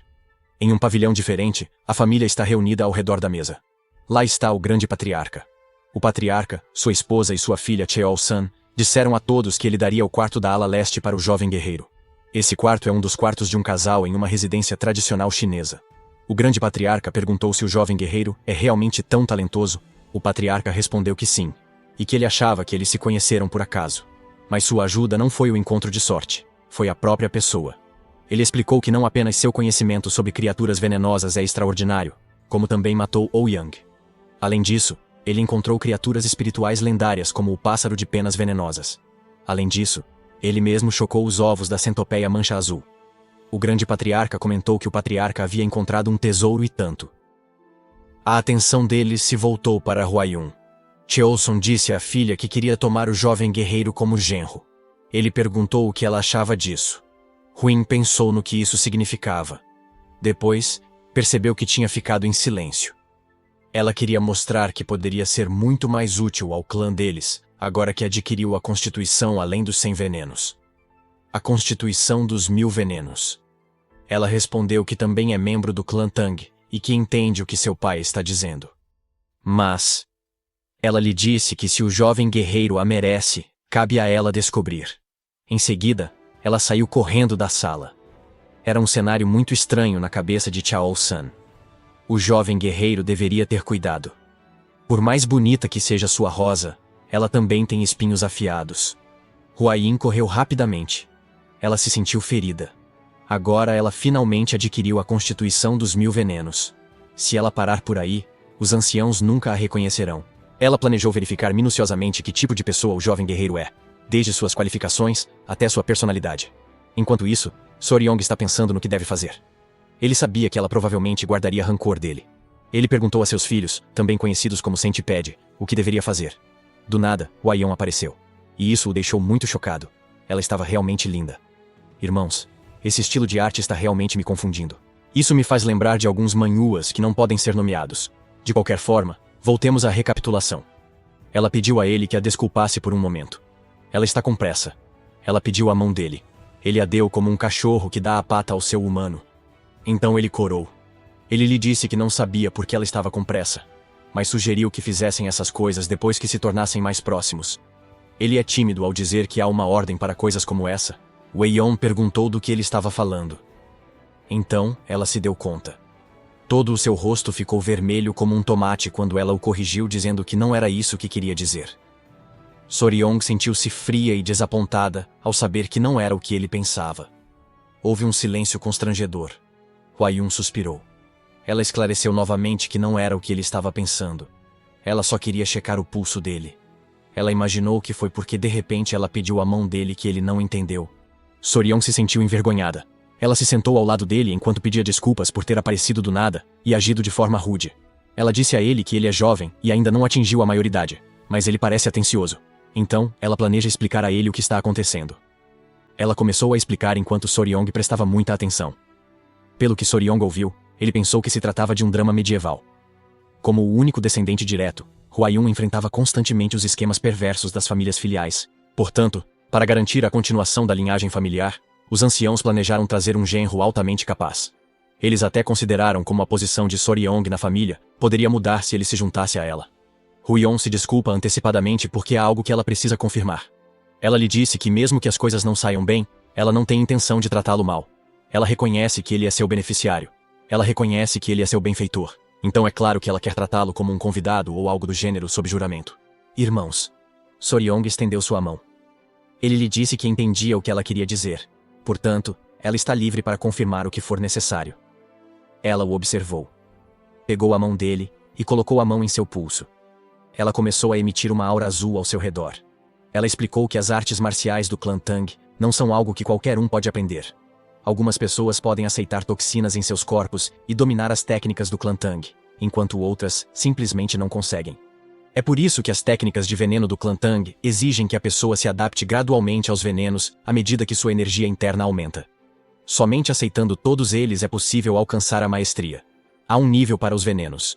Começa com 5 venenos, depois 10 venenos, 100 venenos, 1000 venenos e finalmente 10.000 venenos. Felizmente, o corpo de Soryong é capaz de aprender as técnicas de veneno. No entanto, são apenas 10 venenos. Isso significa que seu corpo só consegue lidar com 10 tipos de toxinas. Ter um corpo com 10 venenos é impressionante, especialmente para alguém que não nasceu no clã Tang. Soryong ficou atônita. Huiyun continuou a dizer que, em termos de habilidade geral, isso só o colocaria no nível de um artista marcial de primeira linha. A maior proeza de artista marcial que alguém sem talento inato poderia alcançar. Ela decidiu ir embora. Ele a viu partir. Soryong pensou que ele tinha um corpo com 10 venenos. Ele ficou pálido, percebendo que isso poderia significar que ele não conseguiria pegar o genial. Para Soryong, isso é um assunto sério. Poucas horas depois, alguém saiu do banho. Eram Huayon e Man. Que serviço de fã. Ela notou que, desde que pegou o núcleo interno da centopeia da mancha azul, seu corpo emite um cheiro estranho. E isso acontece mesmo que ela tome banho várias vezes ao dia. Ela vestiu suas roupas. Ela se perguntou se seria algum tipo de punição por ter falado ingratamente com aquele que salvou sua vida. Nosso menino Soryong estava dormindo profundamente em seus sonhos. Ele estava conversando com alguém que lhe disse que era grata por sua bondade. Era Huayon. Ele perguntou se estava sonhando. Hwa-yeon respondeu que pode parecer um sonho, mas não é. A Hwa-yeon explicou que ela pegou emprestada a aparência da garota que consumiu seu núcleo interior. Para não assustá-lo, ela se apresentou como a mãe de todas essas criaturas, a centopeia Blue Spot. Soryong não pôde acompanhar a aproximação de 3 garotinhas. Ele deduziu que aquelas 3 eram seus bebês. Ele lhe perguntou como ela aparecia em seus sonhos. Ela explicou que foi morta sem piedade, deixando seus filhos para trás. E seu rancor chegou aos céus, e seu espírito permaneceu no núcleo interno. Ela acrescentou que, ao amaldiçoar o corpo da garota que consumiu seu núcleo, surgiu uma chance de resolver seu rancor, permitindo que ela aparecesse em seus sonhos dessa forma. Tudo isso porque ele trouxe todos os filhos dela com ele. Soryong sabia que, no final, foi ele quem revelou a localização dela. Ele não tinha a intenção, mas acabou se envolvendo na morte da centopeia Blue Spot. Ele a observou. Ela perguntou ao seu benfeitor se ele poderia lhe conceder um pedido. Ele respondeu que sim, e prometeu atender a qualquer pedido que ela pudesse ter. Ela pediu que ele cuidasse de seus filhos até que estivessem totalmente crescidos. Soryong ficou confusa, já que as centopeias devem se tornar independentes depois de fazer 2 mudas do corpo da mãe. Ela respondeu que isso pode ser verdade para as criaturas menores, mas elas são diferentes. Ela explicou que, até que os filhotes de sua espécie se desprendam de suas carapaças 2 vezes, eles permanecem dependentes do Qi, que flui do núcleo interno da mãe. Depois disso, eles continuam a crescer alimentando-se do verdadeiro Qi de outros seres. Isso fez. Soryong perguntou que, como Hyun consumiu o núcleo interno, isso significa que os bebês precisam ficar com ela? A mãe centopeia lhe disse que ele precisava entender as circunstâncias. Ela ressaltou que, anteriormente, amaldiçoou a garota. Por causa de seu núcleo interno, o corpo da garota está emitindo um odor desagradável. Ela pretendia garantir que nenhum homem jamais se aproximasse da garota, impedindo-a de ter filhos. Em troca do fim da maldição, ela negociou para que seus filhos absorvessem o Qi de seu núcleo interno. E talvez, dessa forma, Soryang também pudesse conquistar o coração da garota. Soryong pensou sobre isso. Então, ele sorriu e respondeu que isso não o agradava. Ele não quer se aproveitar da situação difícil de Hwa-yeon. A mãe centopeia não pôde deixar de admirá-lo por ser uma pessoa honrada. Ela perguntou como ele planeja superar o desafio. Ela disse que a garota está procurando um homem forte, e que ela não pode exatamente obter o núcleo interno das 10 grandes criaturas venenosas para ele. Isso deu uma ideia a Soryong. Ele lhe pediu que confiasse nela. Ele disse a ela que deixasse isso com ele, e que tudo daria certo. No dia seguinte, Soryong e Hwa-yeon estão sentados lado a lado. Hwa-yeon agora entende que o cheiro que sai de seu corpo é devido ao núcleo interno da centopeia de manchas azuis. Soryong lhe disse que isso está certo, e que se ela colocar as centopeias em seu corpo a cada poucos dias, e deixá-las absorver o Qi, o cheiro desaparecerá naturalmente. Hwa-yeon tinha uma pergunta, mas não se sentiu à vontade para fazê-la. Mesmo assim, ela perguntou se ele poderia compartilhar com ela sem pedir nada em troca. Ela sabia que ele poderia facilmente pedir algo como compensação. Soryong sorriu, e depois disse que não poderia se aproveitar da situação difícil de uma mulher. Ele se recusava a ser tão sem vergonha. Hwa-yeon ficou surpresa com a resposta dele. Ela se sentiu mal. Ela respondeu que não continuaria aceitando a gentileza dele sem oferecer algo em troca. Agora ela considerava seriamente as palavras de seu pai. Ver Soryong a fez perceber que há coisas mais valiosas do que o talento ou as proezas marciais. Soryong disse que ele também estava pensando. Ele levantou o assunto quando ela mencionou que ele tem 10 corpos venenosos e só pode absorver 10 tipos de toxinas. Então Soryong teve uma ideia. Se ele pudesse absorver apenas 10 tipos de toxinas, preencheria esses 10 espaços com as toxinas das 10 criaturas mais venenosas das planícies centrais. Hyun ficou surpresa ao ouvir isso. Ela interpretou isso como se ele quisesse se tornar o mais forte sob os céus. Tudo por causa dela. Esse pensamento a fez corar. Para uma das 3 flores de Murim. A flor venenosa, Tang Hwa-yeon. Essa foi a primeira vez que um homem fez uma confissão tão ousada a ela. Ela corou enquanto Soryong sorria para ela. Ela lhe perguntou se ele tinha percebido o que havia dito. Então Soryong respondeu que não. Hwa-yeon lhe disse que o caminho será incrivelmente difícil e desafiador. Pode levar 10 anos ou até 20 anos, ou talvez o esforço de uma vida inteira para enfrentar esse desafio. Foi engraçado como a expressão de Soryong ficou sombria, enquanto se perguntava se realmente levaria tanto tempo. Huayin continuou a corar. Huaiyan disse que Soryong tem 15 anos de idade. E em 3 anos, quando ele atingir a maioridade e estiver pronto para se casar, se ele conseguir lidar com uma das 10 grandes criaturas venenosas até lá, ela será concebida.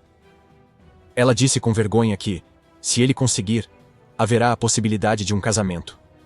Ela gritou que estaria torcendo por ele, e depois se levantou. Então ela saiu correndo. Soryong ficou intrigado. Ele a chamou. Ela se virou e perguntou se ele ainda tinha algo a dizer. Ele sugeriu que ela se tratasse e ficasse, mesmo que fosse só por algumas horas. Ela ficou envergonhada, mas voltou. Ele lhe garantiu que não havia motivo para preocupação, pois a pequena centopeia não morde. Ele reuniu seus filhos. Disse a eles que procurassem a mãe, em vez do pai. Ao ouvir isso, Huaiyan ficou vermelha como um tomate. Ela perguntou sobre as palavras pai e mãe, mas imediatamente Soryong lhe disse que não era isso que ele queria dizer. Cheol-san, sua esposa e Mu-seong estão reunidos à mesa. Eles conversaram sobre como o talento extraordinário do jovem guerreiro não conseguiu nem mesmo conquistar o coração de sua filha. Mu-seong perguntou se eles os viram hoje de manhã. Ele disse que parecia que algo estava acontecendo entre os dois. A mãe de Huaiyun respondeu que parecia que o jovem guerreiro havia sido rejeitado por Huaiyun. Os homens estavam pensando muito. Mu-seong afirmou que forçar um casamento não é a coisa certa a se fazer, e que seria melhor que eles desenvolvessem naturalmente sentimentos um pelo outro.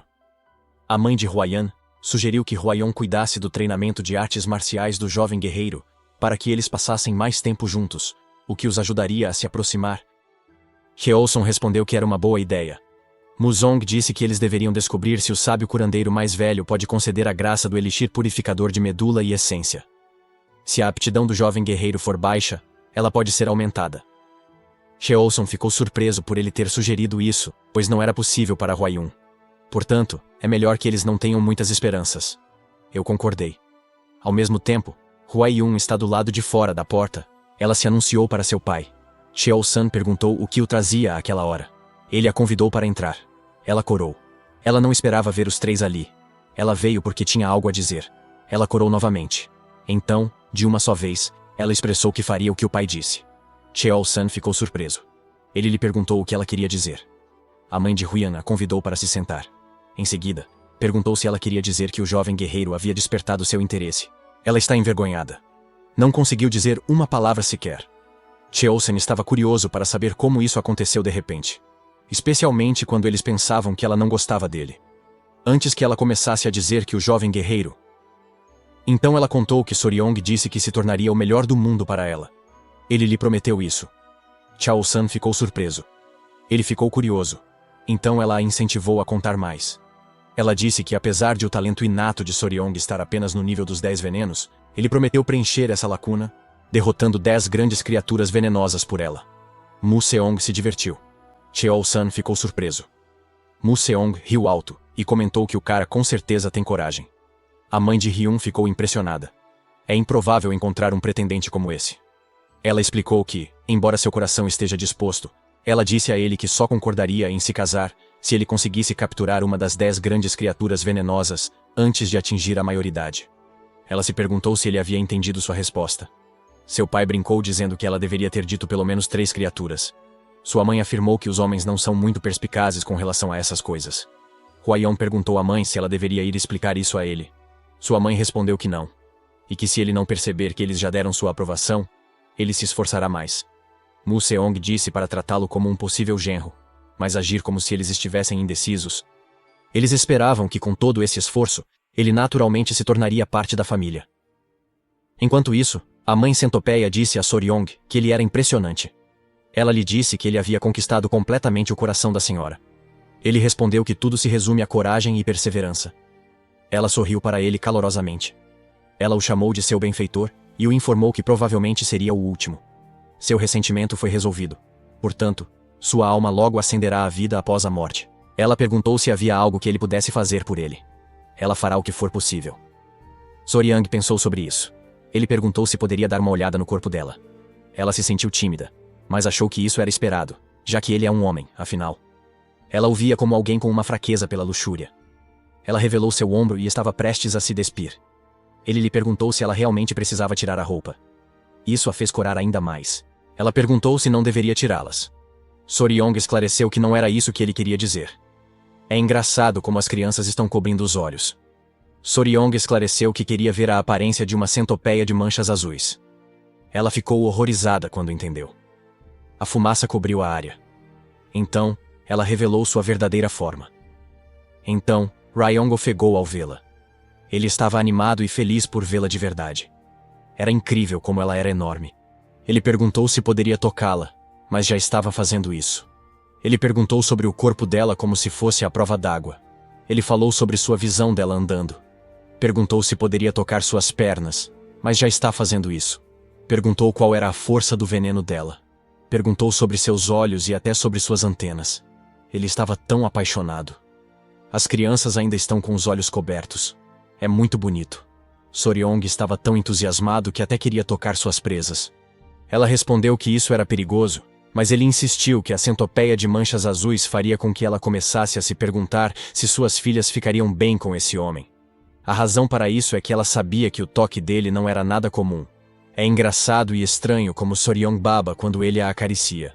Cheol-san encontrou Soryong durante uma xícara de chá.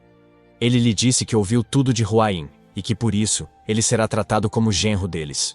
Soryong disse que achava que deveria esperar 3 anos. Cheol-san o interrompeu, dizendo que o casamento aconteceria naturalmente quando ele atingisse a maioridade. Soryong tentou esclarecer que não era isso que ele queria dizer. A mãe de Hwayun recebeu Soryong com entusiasmo na família e se apresentou como genro dele. Mu-seong também ficou contente. Ele afirmou que agora que Hwayun havia encontrado um par adequado, o clã deles prosperaria ainda mais. Soryong olhou para Hwayun e se perguntou o que estava acontecendo quando deveria haver condições para o casamento. Isso o fez pensar que eles provavelmente o aceitaram sem qualquer discussão. Ele decidiu entrar no jogo por enquanto e respondeu que estava aguardando ansiosamente a orientação de todos. Soryong ficou intrigado quando Mu-seong disse a Cheol-san que eles deveriam começar imediatamente. Chali-sen informou a Soryong que antes que ele pudesse aprender as artes venenosas do clã Tang, havia algo que eles deveriam lhe mostrar. Ele perguntou o que era. Os anciãos estavam com um sorriso no rosto. Cheol-san revelou que é o Salão dos 10, 0 venenos. Ele tem certeza de que é algo que Soryong vai adorar. Eles estavam esperando por esse momento. Para Soryong, como membro da família, dar seus primeiros passos no Salão dos 10, 0 venenos. É uma tradição muito apreciada por toda a família. Soryong chamou o avô Mu-seong e disse que estava esperando ansiosamente por isso. Soryong está animado, pois supôs que aquele era um lugar onde os tipos de venenos 10, 0 se reuniam. Mas ele viu a cara de lado de Hwayeon. Ele não pôde deixar de ficar admirado com a beleza dela. Ele se lembrou do ditado que diz que as belezas são melhor admiradas de lado. E atualmente, era como uma sessão de fotos que ganhou vida.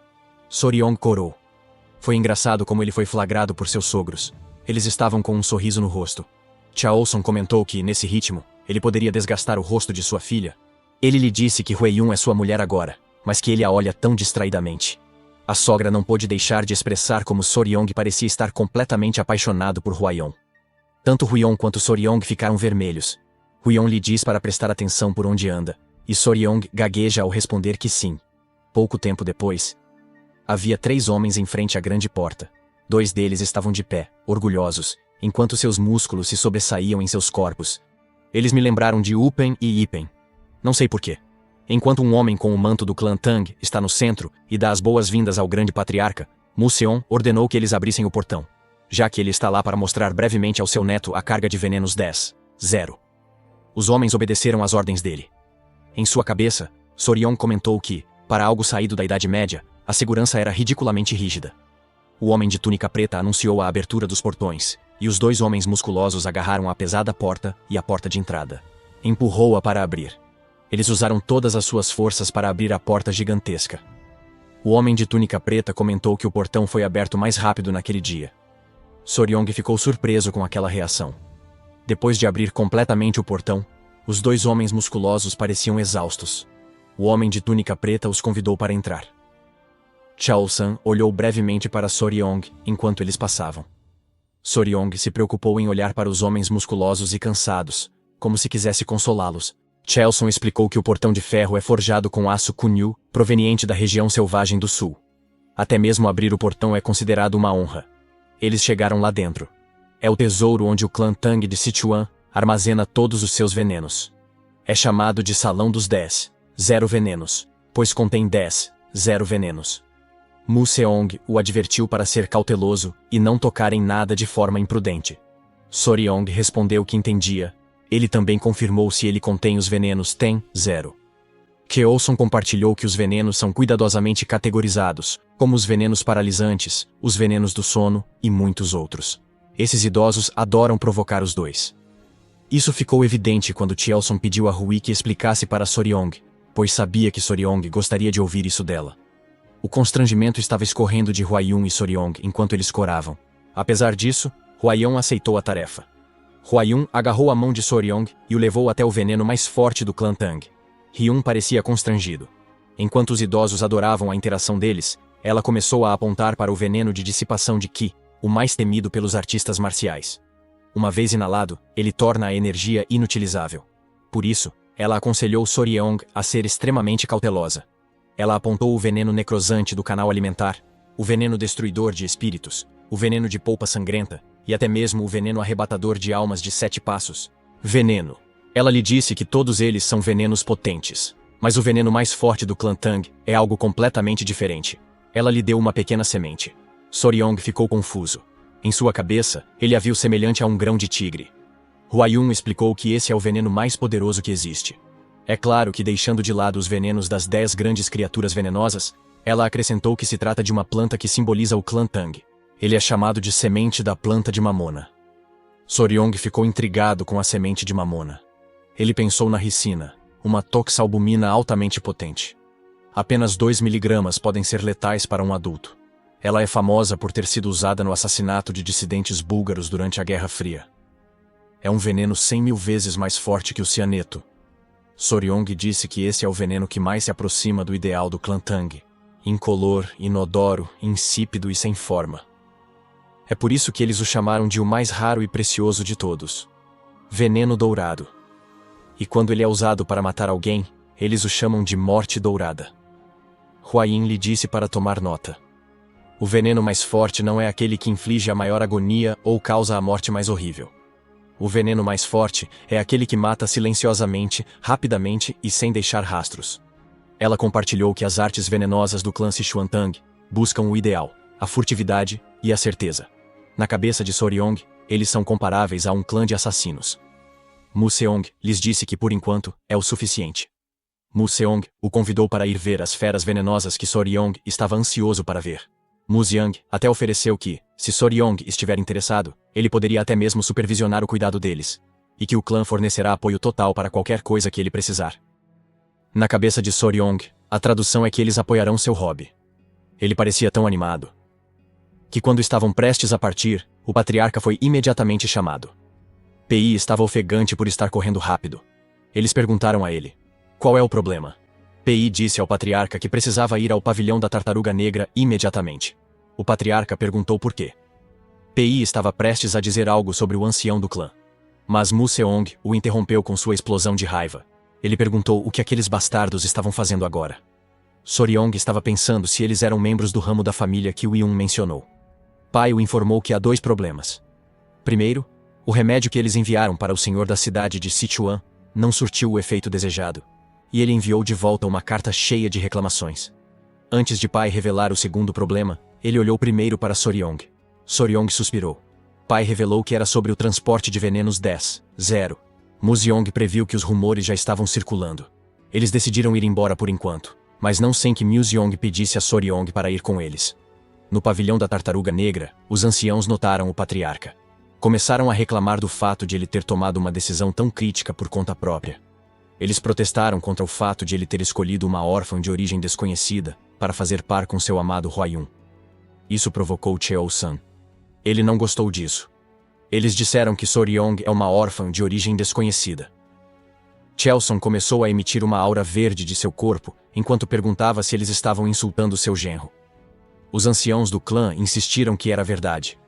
Mu Xiang gritou que foi ele quem tomou a decisão. Ele perguntou se eles tinham algum problema com isso.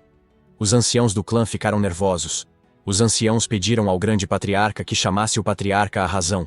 Eles disseram que confiar o gerenciamento dos venenos 10-0 a um estranho com habilidades não comprovadas é um absurdo.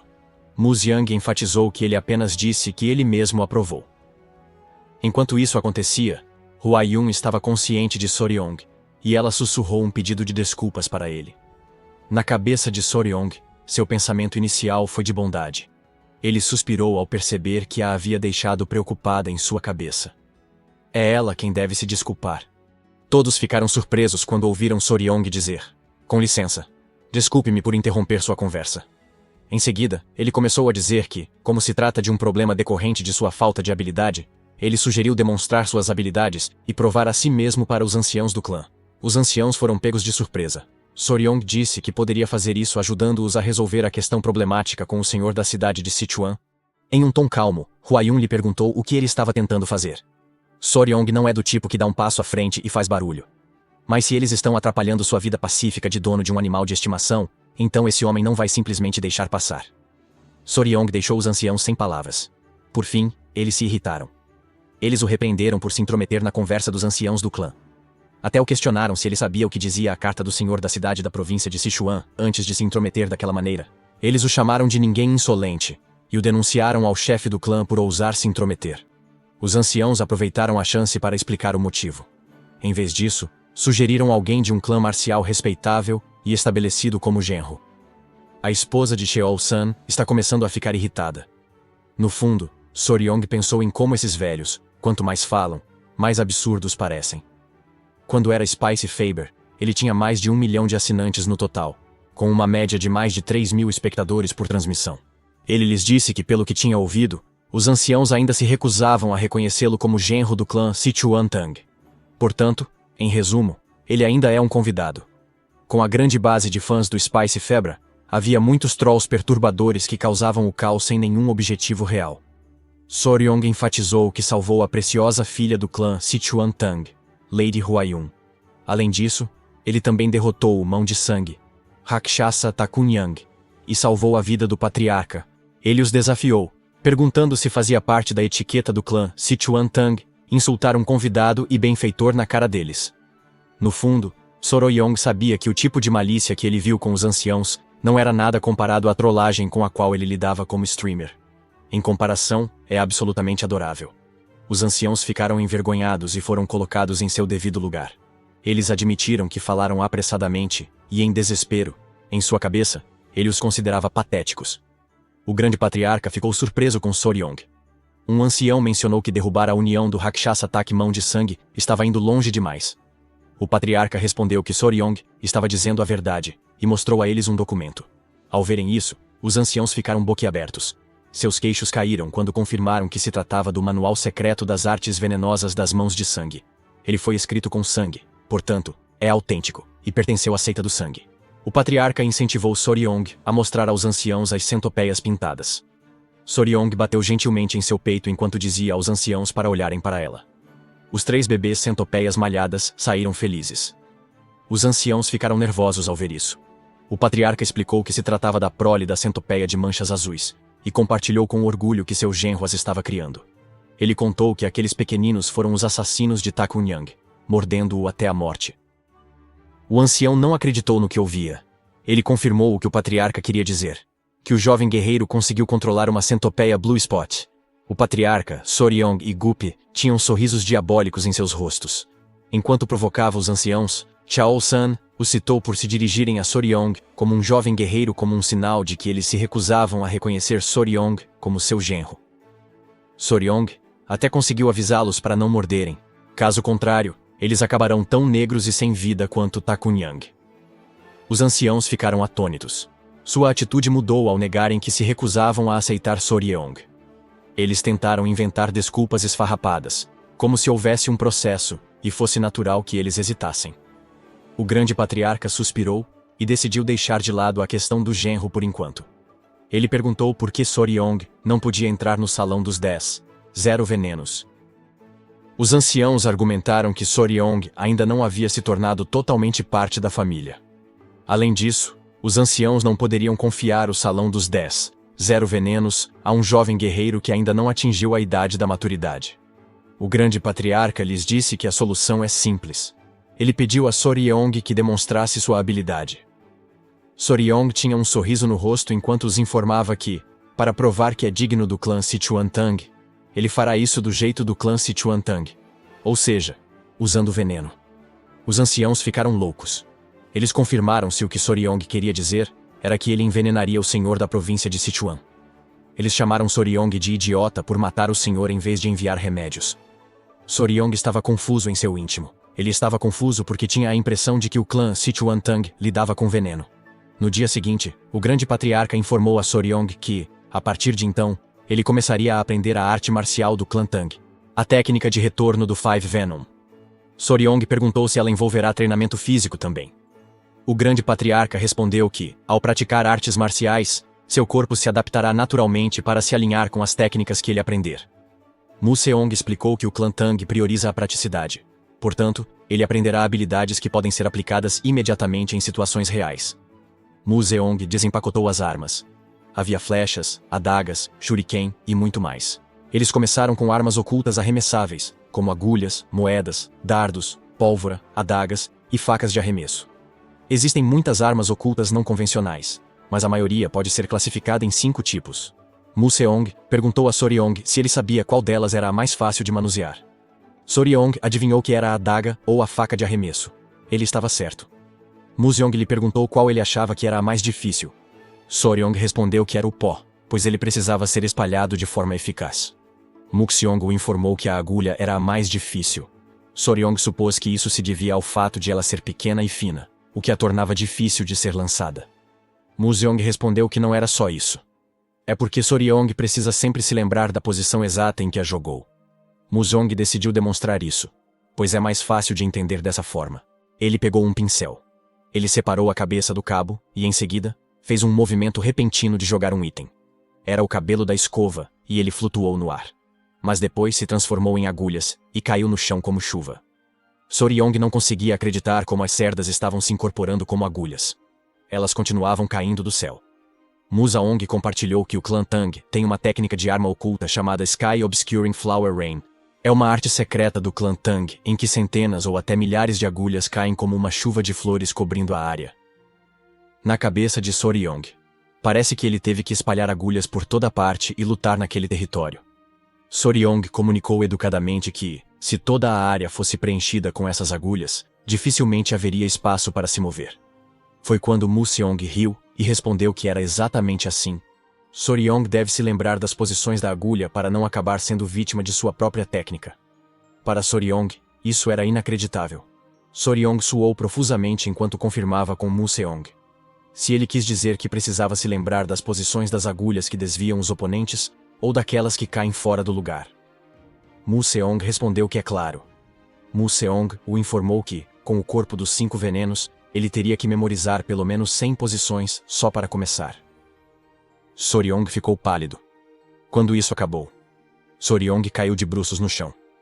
A senhora Huaion apareceu. Ela lhe perguntou se parecia preparada. Ela estava usando um traje de apicultora desde que soube que ele iria pegar uma vespa. Ela perguntou se era desnecessário. Soryong respondeu que não. Ele estava planejando esperar por uma, mas com isso, eles podem pegá-la sozinhos. Huaion checou novamente com ele se ele estava esperando a vespa chegar. Soryong respondeu que ela entenderia quando eles chegassem lá. Soryong lhe perguntou se ela sabia onde ficava o ninho de vespas. Huaion respondeu que encontrou um por perto, então eles podem ir para lá imediatamente. Soryong também vestiu uma roupa de apicultor. Huaion tocou no assunto sobre a carta enviada ao senhor da cidade da província de Sichuan, e perguntou se ele a tinha visto. Soryong respondeu que sim. Huaion estava preocupado com o fato de que, como ele ainda era jovem, talvez não tivesse entendido completamente o conteúdo da carta. Huaion estava corando. Soryong lhe disse que o Yanqi dos homens é muito importante. Huaion se sentiu envergonhado. Então, ela lhe disse que era o suficiente. Também parecia que ele estava ciente disso. O grande problema que preocupa o senhor da cidade de Sichuan não é outro senão a disfunção erétil. Em outras palavras, sua vara não está mais ficando dura. Huaion desconfiou de Soryong, pois ele sabia muito sobre sua idade. Soryong deu como desculpa o fato de ter morado sozinho por um tempo. Huaion se sentiu envergonhada, então acelerou o passo. Poucas horas depois, eles chegaram à floresta. Soryong se distraiu com as criaturas que estavam lá. Huaion teve que mantê-lo no caminho certo até chegarem ao local. Era como uma mini caverna, e certamente parecia um lugar onde habitariam vespas. Huayun perguntou o que significava encontrar uma colmeia sem abelhas. Eles começaram a colocar seus protetores de cabeça. Soryong explicou que isso significa que, embora eles tenham vindo procurar vespas, não capturaram nenhuma. Huayun ficou intrigado. Elas se dirigiram ao buraco. Soryong a informou que o inseto venenoso que eles estão procurando pode ser encontrado em colmeias menores e mais fracas. Huayong não sabia disso. Felizmente parece que a colmeia tem o que eles estão procurando. Um inseto saiu, e usando pauzinhos, Soryong o capturou. Eles não foram até lá para pegar uma vespa. O inseto que eles estavam procurando é que essa coisinha resolveria os problemas do senhor da cidade de Sichuan. Huayun perguntou sobre o inseto. Ela perguntou se era um besouro terrestre. Ela acertou o palpite. Por causa disso, Soryong descobriu que ele é chamado de besouro terrestre. Naquele mundo, o inseto capturado no ninho de vespas gigantes é chamado de besouro terrestre. Nas planícies centrais, na era moderna, é chamado de besouro bolha. Huayun perguntou se é normal encontrar besouros terrestres em um ninho de vespas. Soryong explicou que seu ciclo de vida é bastante peculiar. Os besouros bolha têm um método de reprodução bastante incomum. Normalmente, a maioria dos insetos guarda o local onde põe os ovos, ou cria um ambiente seguro para que eles eclodam. Mas essa criaturinha simplesmente põe ovos onde quiser. Havia um esquete engraçado, em que o besouro da bolha dizia ao chefe para esperar, pois ele precisava deixar alguns ovos antes de sair. Qualquer lugar serve. Sem confusão, sem frescuras, ele simplesmente os coloca. O mínimo de consideração que ele demonstra é jogá-los todos em um só lugar. De qualquer forma, quando o milagre acontece, e as larvas do besouro da bolha eclodem, elas começam a rastejar em direção ao lugar mais alto nas proximidades. E quando as larvas do besouro da bolha chegam ao topo, elas fazem algo bizarro. Elas se agrupam e imitam uma flor. E então, as abelhas confundem a flor falsa com a verdadeira, e se aproximam dela. No momento em que a abelha se aproxima o suficiente, o enxame inteiro pula no corpo da abelha carpinteira em um instante. E é isso. Acabou o jogo. A casa da abelha carpinteira está praticamente destruída.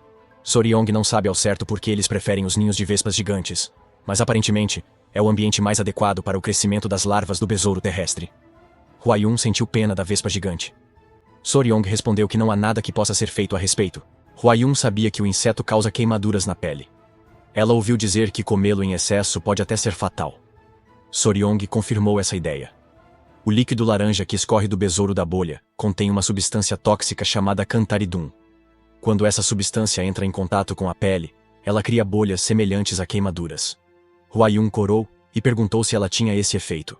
Soryong respondeu que sim, e que isso faz com que a vara de um homem se levante imediatamente. Huayun, sentindo-se envergonhada, fez com que ele parasse de explicar. Ela o incentivou a voltar para o salão dos 10, 0 venenos. Soryong queria pegar mais alguns. Agora eles conseguiram o besouro bolha do solo. Depois disso, eles voltaram ao salão dos 10, 0 venenos, e ensinaram aos guerreiros como preparar o remédio. Soryong disse a eles que ouvissem com atenção. Ele os instruiu a secar o besouro moído e moê-lo até virar pó. Ele lhes disse que uma dezena desse pó é tóxica. O veneno se torna fatal quando 3 gramas dele são ingeridos. Se uma pessoa consumir 3/10 de um mu do veneno por guan de peso corporal, cerca de metade das pessoas que o ingerirem morrerá. Por isso, Soryong pediu que preparassem um remédio com 1/10 de um mu do veneno. Isso seria aproximadamente a quantidade de 10 gotas de líquido. Portanto, 1 mu equivale a 3.755 miligramas. 1 guan equivale a 3.755 quilos. Ele lhes perguntou se isso fazia sentido. No fundo, Soryong sentiu que seu cérebro estava prestes a explodir. Um guerreiro retirou sua máscara e disse que as explicações de Soryong eram incrivelmente detalhadas. Eles nunca esperaram que ele fosse habilidoso em matemática. O guerreiro garantiu a Soryong que se certificaria de que eles fossem bem-sucedidos, não importa o que acontecesse. Soryong expressou como depende deles. Mais tarde naquela noite, alguém estava falando sobre como era surreal que os besouros terrestres tivessem tais efeitos. Era Mig, e ele estava conversando com Huayun. Isso me fez pensar em reavaliar os venenos no arsenal do clã Tang. Huayun expressou o mesmo. Em seguida, ele falou sobre o fato de Soryong ser boa em matemática.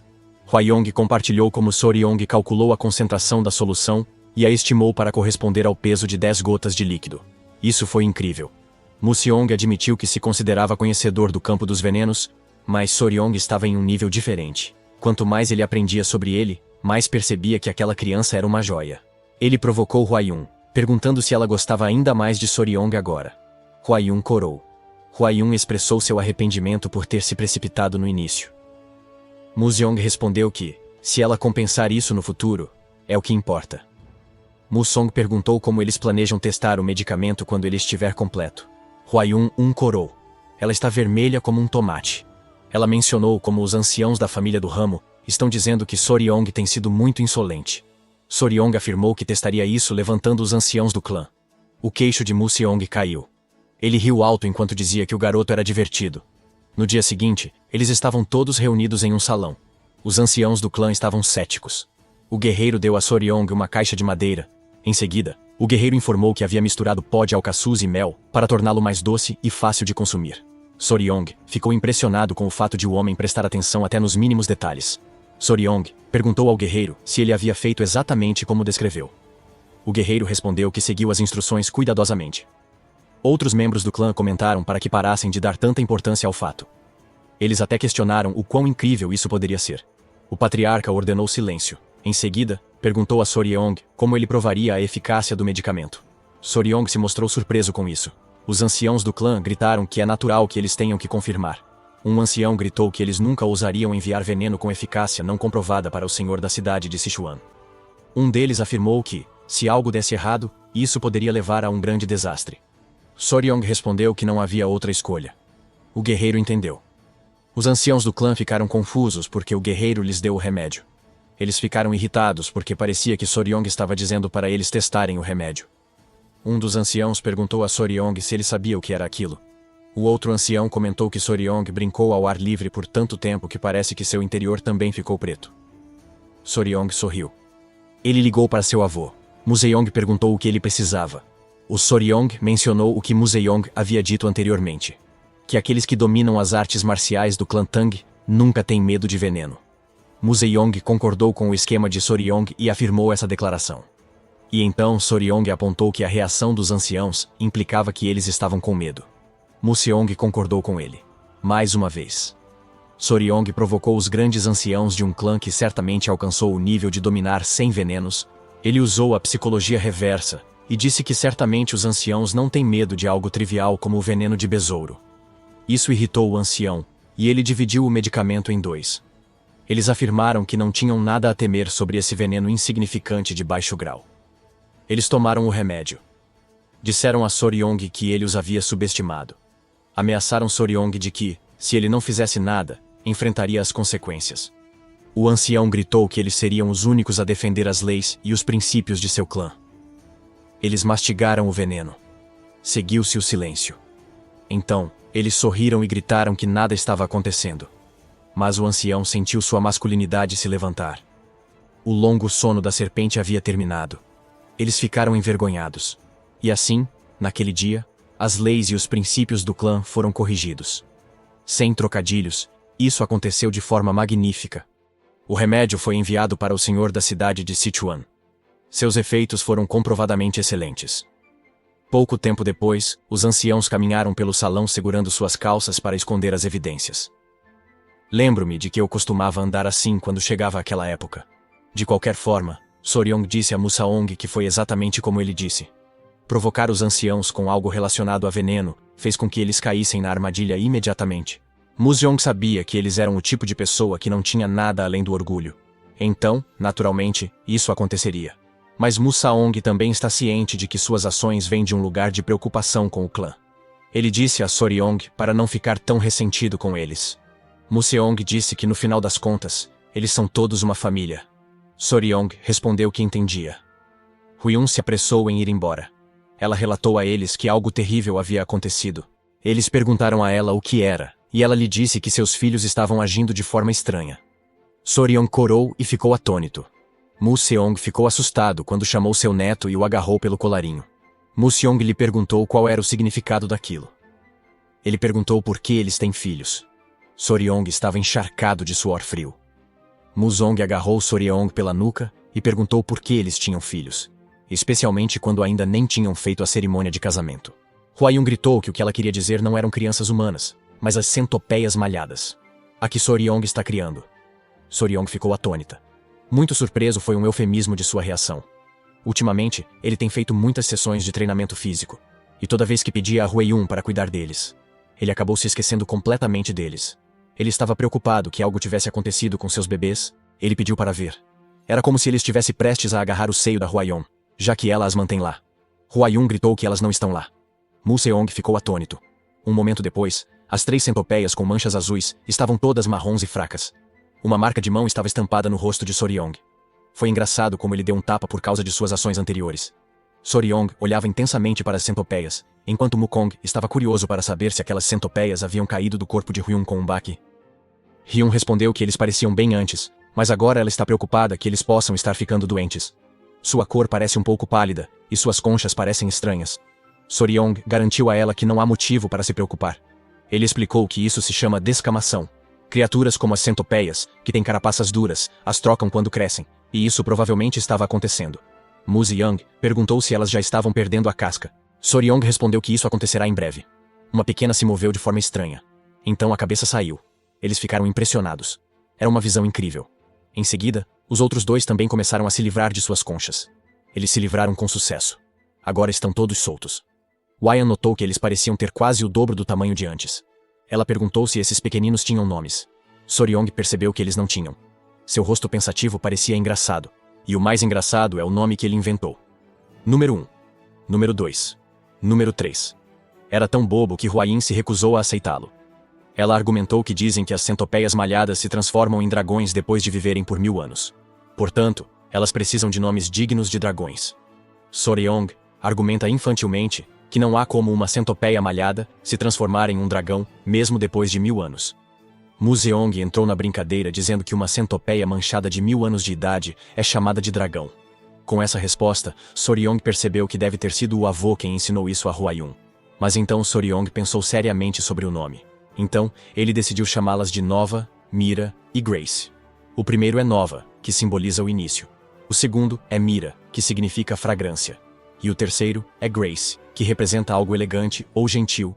Hwa-yeon ficou muito feliz por ela não ter se oposto, pois a pretensão de dar nome aos filhos é responsabilidade do pai. De qualquer forma, as centopeias pintadas agora têm seus nomes. Um dia inteiro depois, as centopeias pintadas voltaram a se agarrar a Soryong. Seu corpo ainda não estava completamente seco, mas já era bom o suficiente para se movimentar.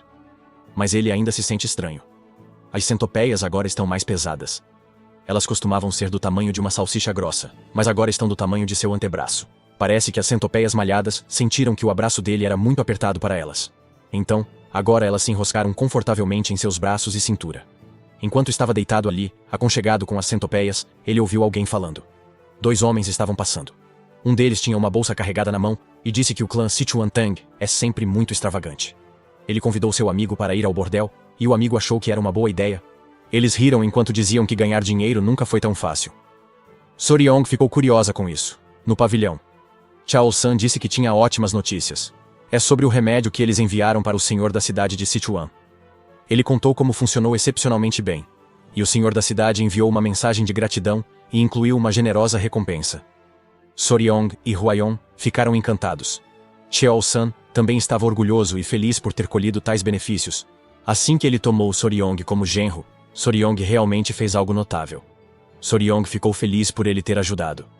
Por causa disso, Chao-san sugeriu conceder a Soryong um de seus elixires. Se ele tivesse chamado isso de recompensa, Soryong provavelmente recusaria por modéstia. O avô de Soryong disse anteriormente que um elixir é algo que aumenta a energia interna. Hwa-yeon perguntou que tipo de elixir é esse. Chao-san respondeu que não é nada extraordinário. É o mel da abelha rei de cabelos dourados. Na mente de Soryong, ele juntou essas palavras e deduziu que se tratava de mel comum. Mas ele sabia como a energia interna é crucial para se tornar um mestre marcial. Por isso, decidiu aceitá-lo por enquanto. Ele estava prestes a agradecer ao sogro quando Hwa-yeon o interrompeu. Ela o lembrou de que ele iria recompensar Soryong. Então, ela perguntou por que era só mel. Chao-san ficou nervoso ao ver o comportamento ameaçador de Hwa-yeon. Ela argumenta que o que Soryong conseguiu não é uma façanha. Mesmo que a abelha rei de cabelos dourados seja uma criatura venenosa de nível médio, o mel é o grau mais baixo entre os elixires. Ela lhe disse que ele não deveria ser mesquinho ao recompensar Soryong por uma conquista tão grande. Isso deixou Soryong tímida.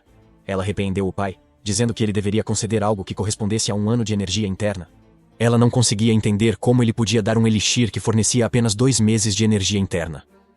Chao-san ficou triste e argumentou que ainda era um elixir e que sua obtenção era bastante cara. Mas isso irritou ainda mais Hwa-yeon. Ela argumenta que, comparado ao que Soryong fez, é uma ninharia. Cheol-san estava em uma situação difícil. Soryong perguntou sobre o que era a abelha rei de cabelos dourados. Cheol-san explicou que se trata de uma criatura venenosa de nível médio, encontrada ocasionalmente nas selvas. Seu tamanho é igual ao de um cachorro pequeno. Dizem que o consumo de seu mel concede energia interna equivalente a 2 meses inteiros de meditação reclusa. Ao imaginar o tamanho da abelha, ele ficou animado e divertido. Mas Hwayon controlou seus pensamentos. Ela lhe disse que ele a estava deixando chateada por causa dele. Cheol-san esclareceu que sua intenção não era essa. Foi só porque ele pensou que Soryong poderia querer ver o rei de cabelos dourados pessoalmente. Ao ouvir isso, Soryong ficou animado. Ele esclareceu. Se ele está sugerindo que deveria ver o rei de cabelos dourados pessoalmente, é exatamente o que Cheol-san tinha em mente. Internamente, Soryong interpretou isso como se ele mesmo estivesse colhendo o mel. Ele costumava fazer isso algumas vezes em sua época de youtuber. Os cavalheiros se dirigiram animadamente para a porta. Soryong compartilhou que, quando se trata de abelhas, ele é basicamente um especialista. Cheol-san sabia que Soryong gostaria dessa ideia. Soryong perguntou como era a abelha rei de cabelos dourados. Cheol-san simplesmente respondeu que era como as abelhas. Hwayon só pôde suspirar. E assim começou a jornada de coleta de mel. Cheol-san forneceu a eles informações de primeira linha, então eles pensaram que não haveria concorrentes. Um cara ficou muito irritado com os golpistas. Ele gritou. Como vocês ousam insultar o clã Sichuan-Tang em Sichuan? Sua voz alta e irritada, e o fato de saber que eles eram do clã Sichuan-Tang, deixaram os caras nervosos. Bem, agora, a viagem pacífica para a colheita de mel está longe de ser essa ideia. Antes de Soryong sair para sua primeira viagem ao exterior, Chosun o advertiu para ser cauteloso. Como membro da família deles, e alguém do clã Tang, ele nunca deve se esquecer de quem é. Soryong respondeu educadamente que sim. Então, Cheolson olhou para algo ao seu lado, o que fez com que Ryong virasse a cabeça também. Havia homens alinhados na frente deles.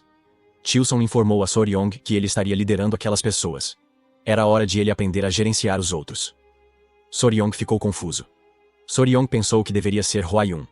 Cheolson o chamou de bobo e explicou que, como Hwayun é sua mulher e ele é seu parceiro, isso faz dele a autoridade máxima do grupo. Ao ouvir parceiro, So-ryong corou. Hyun acreditava que se sairia bem e ela prometeu ajudar. Ele disse que fará o melhor, mas no caos, se perguntou o que fazer. Perguntou ao homem com ele o que fazer. Pensou se deveria compartilhar as informações.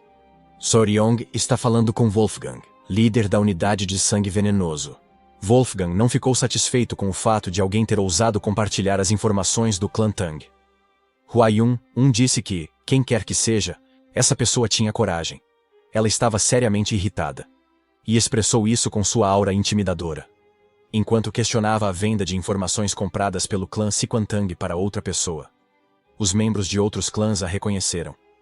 A flor venenosa das 3 flores de Murim. Um homem não podia acreditar que um descendente direto do clã Tang, a flor venenosa, estivesse ali em pessoa. O homem foi forçado a cumprimentar. Ele representava a seita central do vento e esclareceu que eles não têm intenção de interferir nos assuntos do clã Tang de Sichuan. Ele afirmou que eles se retirarão. A seita da nobre origem também decidiu se retirar, mesmo que isso seja doloroso para eles.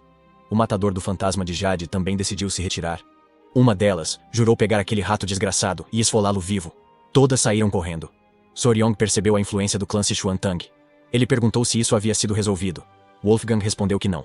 Ele sabia que aqueles bastardos pouco ortodoxos não recuariam tão facilmente. Wolfgang sugeriu que eles montassem um acampamento nas proximidades e fizessem turnos de vigia. Ele sabia que aqueles homens provavelmente estavam escondidos, esperando o momento certo. Ele instruiu Gu Pei a ir descobrir onde elas haviam montado o acampamento. Soryong parecia preocupado. Huin lhe garantiu que tudo ficaria bem. Ele estava mais preocupado com sua abelha. Eles se esconderam atrás de uma pedra enquanto observavam as abelhas. A abelha era realmente bonita. É como se estivesse usando pele falsa em seu corpo. Várias delas voaram para dentro do porta-malas. Soryong ficou animada ao ver aquelas abelhas rei de cabelos dourados.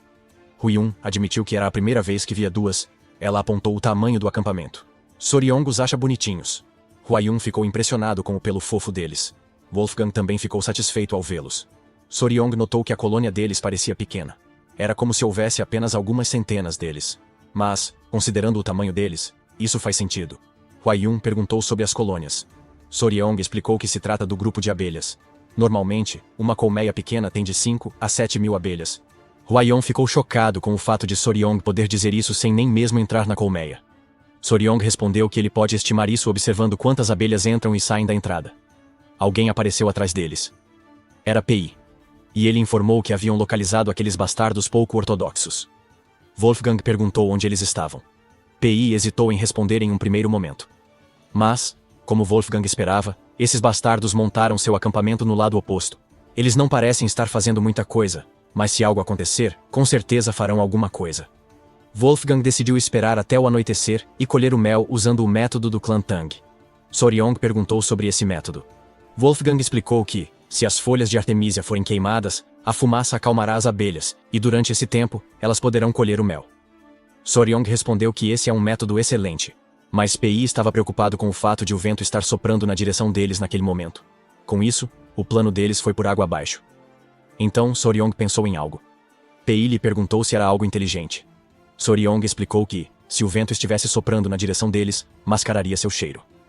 Então, ele decidiu aproveitar a chance para fazer uma visita rápida.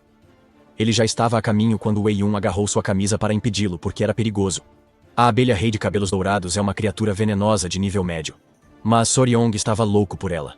Ele disse que só tocaria nela uma vez e voltaria. Enquanto ele se esforçava para se livrar das garras de Hua-Yin, uma pedra caiu e rolou em direção à colmeia. Eles imediatamente perceberam que se tratava de más notícias. Em um piscar de olhos, a colônia se aglomerou do lado de fora. Hoyon agarrou Soryong enquanto ela fugia.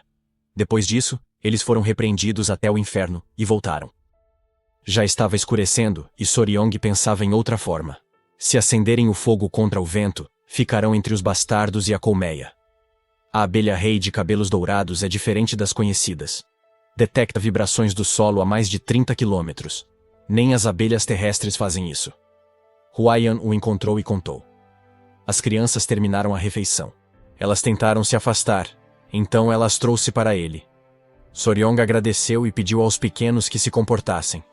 Huiyun sentou-se ao lado de Soryong, o que o deixou confuso. Ela perguntou se ele progrediu. Ele disse que precisava observar mais. Ela admitiu que o pressionou e pediu desculpas. Pediu para ele não se sentir sobrecarregado, mas na verdade, isso teve o efeito oposto sobre ele. Huayun notou algo. No lado oposto da velha árvore, havia macacos. Os macacos eram barulhentos. Huayun notou que um macaco estava muito zangado. Soryong chamou seu nome. Depois, perguntou se ela estava sentindo o cheiro de algo doce. Huayun notou o cheiro. Soryong percebeu que poderiam ser feromônios. Soryong lhe disse apressadamente que eles precisavam ir embora porque as abelhas estavam prestes a se aglomerar. Huayun o agarrou e fugiu apressadamente. Ela deu um salto alto e se distanciou um pouco. Ela ainda está segurando Soryong pelas axilas. Huayun ficou atônito. As abelhas voaram rapidamente para fora da colmeia. Seu alvo são os macacos caídos. Elas se banquetearam com o cadáver. Foi por pouco que esses casais não se encontraram. Huayun estava intrigado sobre como Soryong sabia que as abelhas rei de cabelos dourados estavam prestes a atacar. Ele foi capaz de avisá-la para fugir antes mesmo de ouvir o zumbido. Ele respondeu que é por causa do cheiro. Huayun finalmente notou o leve cheiro de Magne. Soryong ficou espantada com o fato de ela conseguir distinguir o cheiro dos feromônios. Soryong lhe perguntou se ela reconhecia o cheiro que sentiu antes. Ela respondeu que sim. Ela disse que o cheiro era de uma flor de magnólia. Soryong ficou animado por ter encontrado a resposta. Enquanto ele ria como um maníaco malvado, Huayun corava porque suas mãos estavam sobre os ombros dela. Com um sorriso diabólico no rosto, ele disse que havia pensado em uma maneira de acabar com aqueles bastardos pouco ortodoxos que estão atrás de suas abelhas.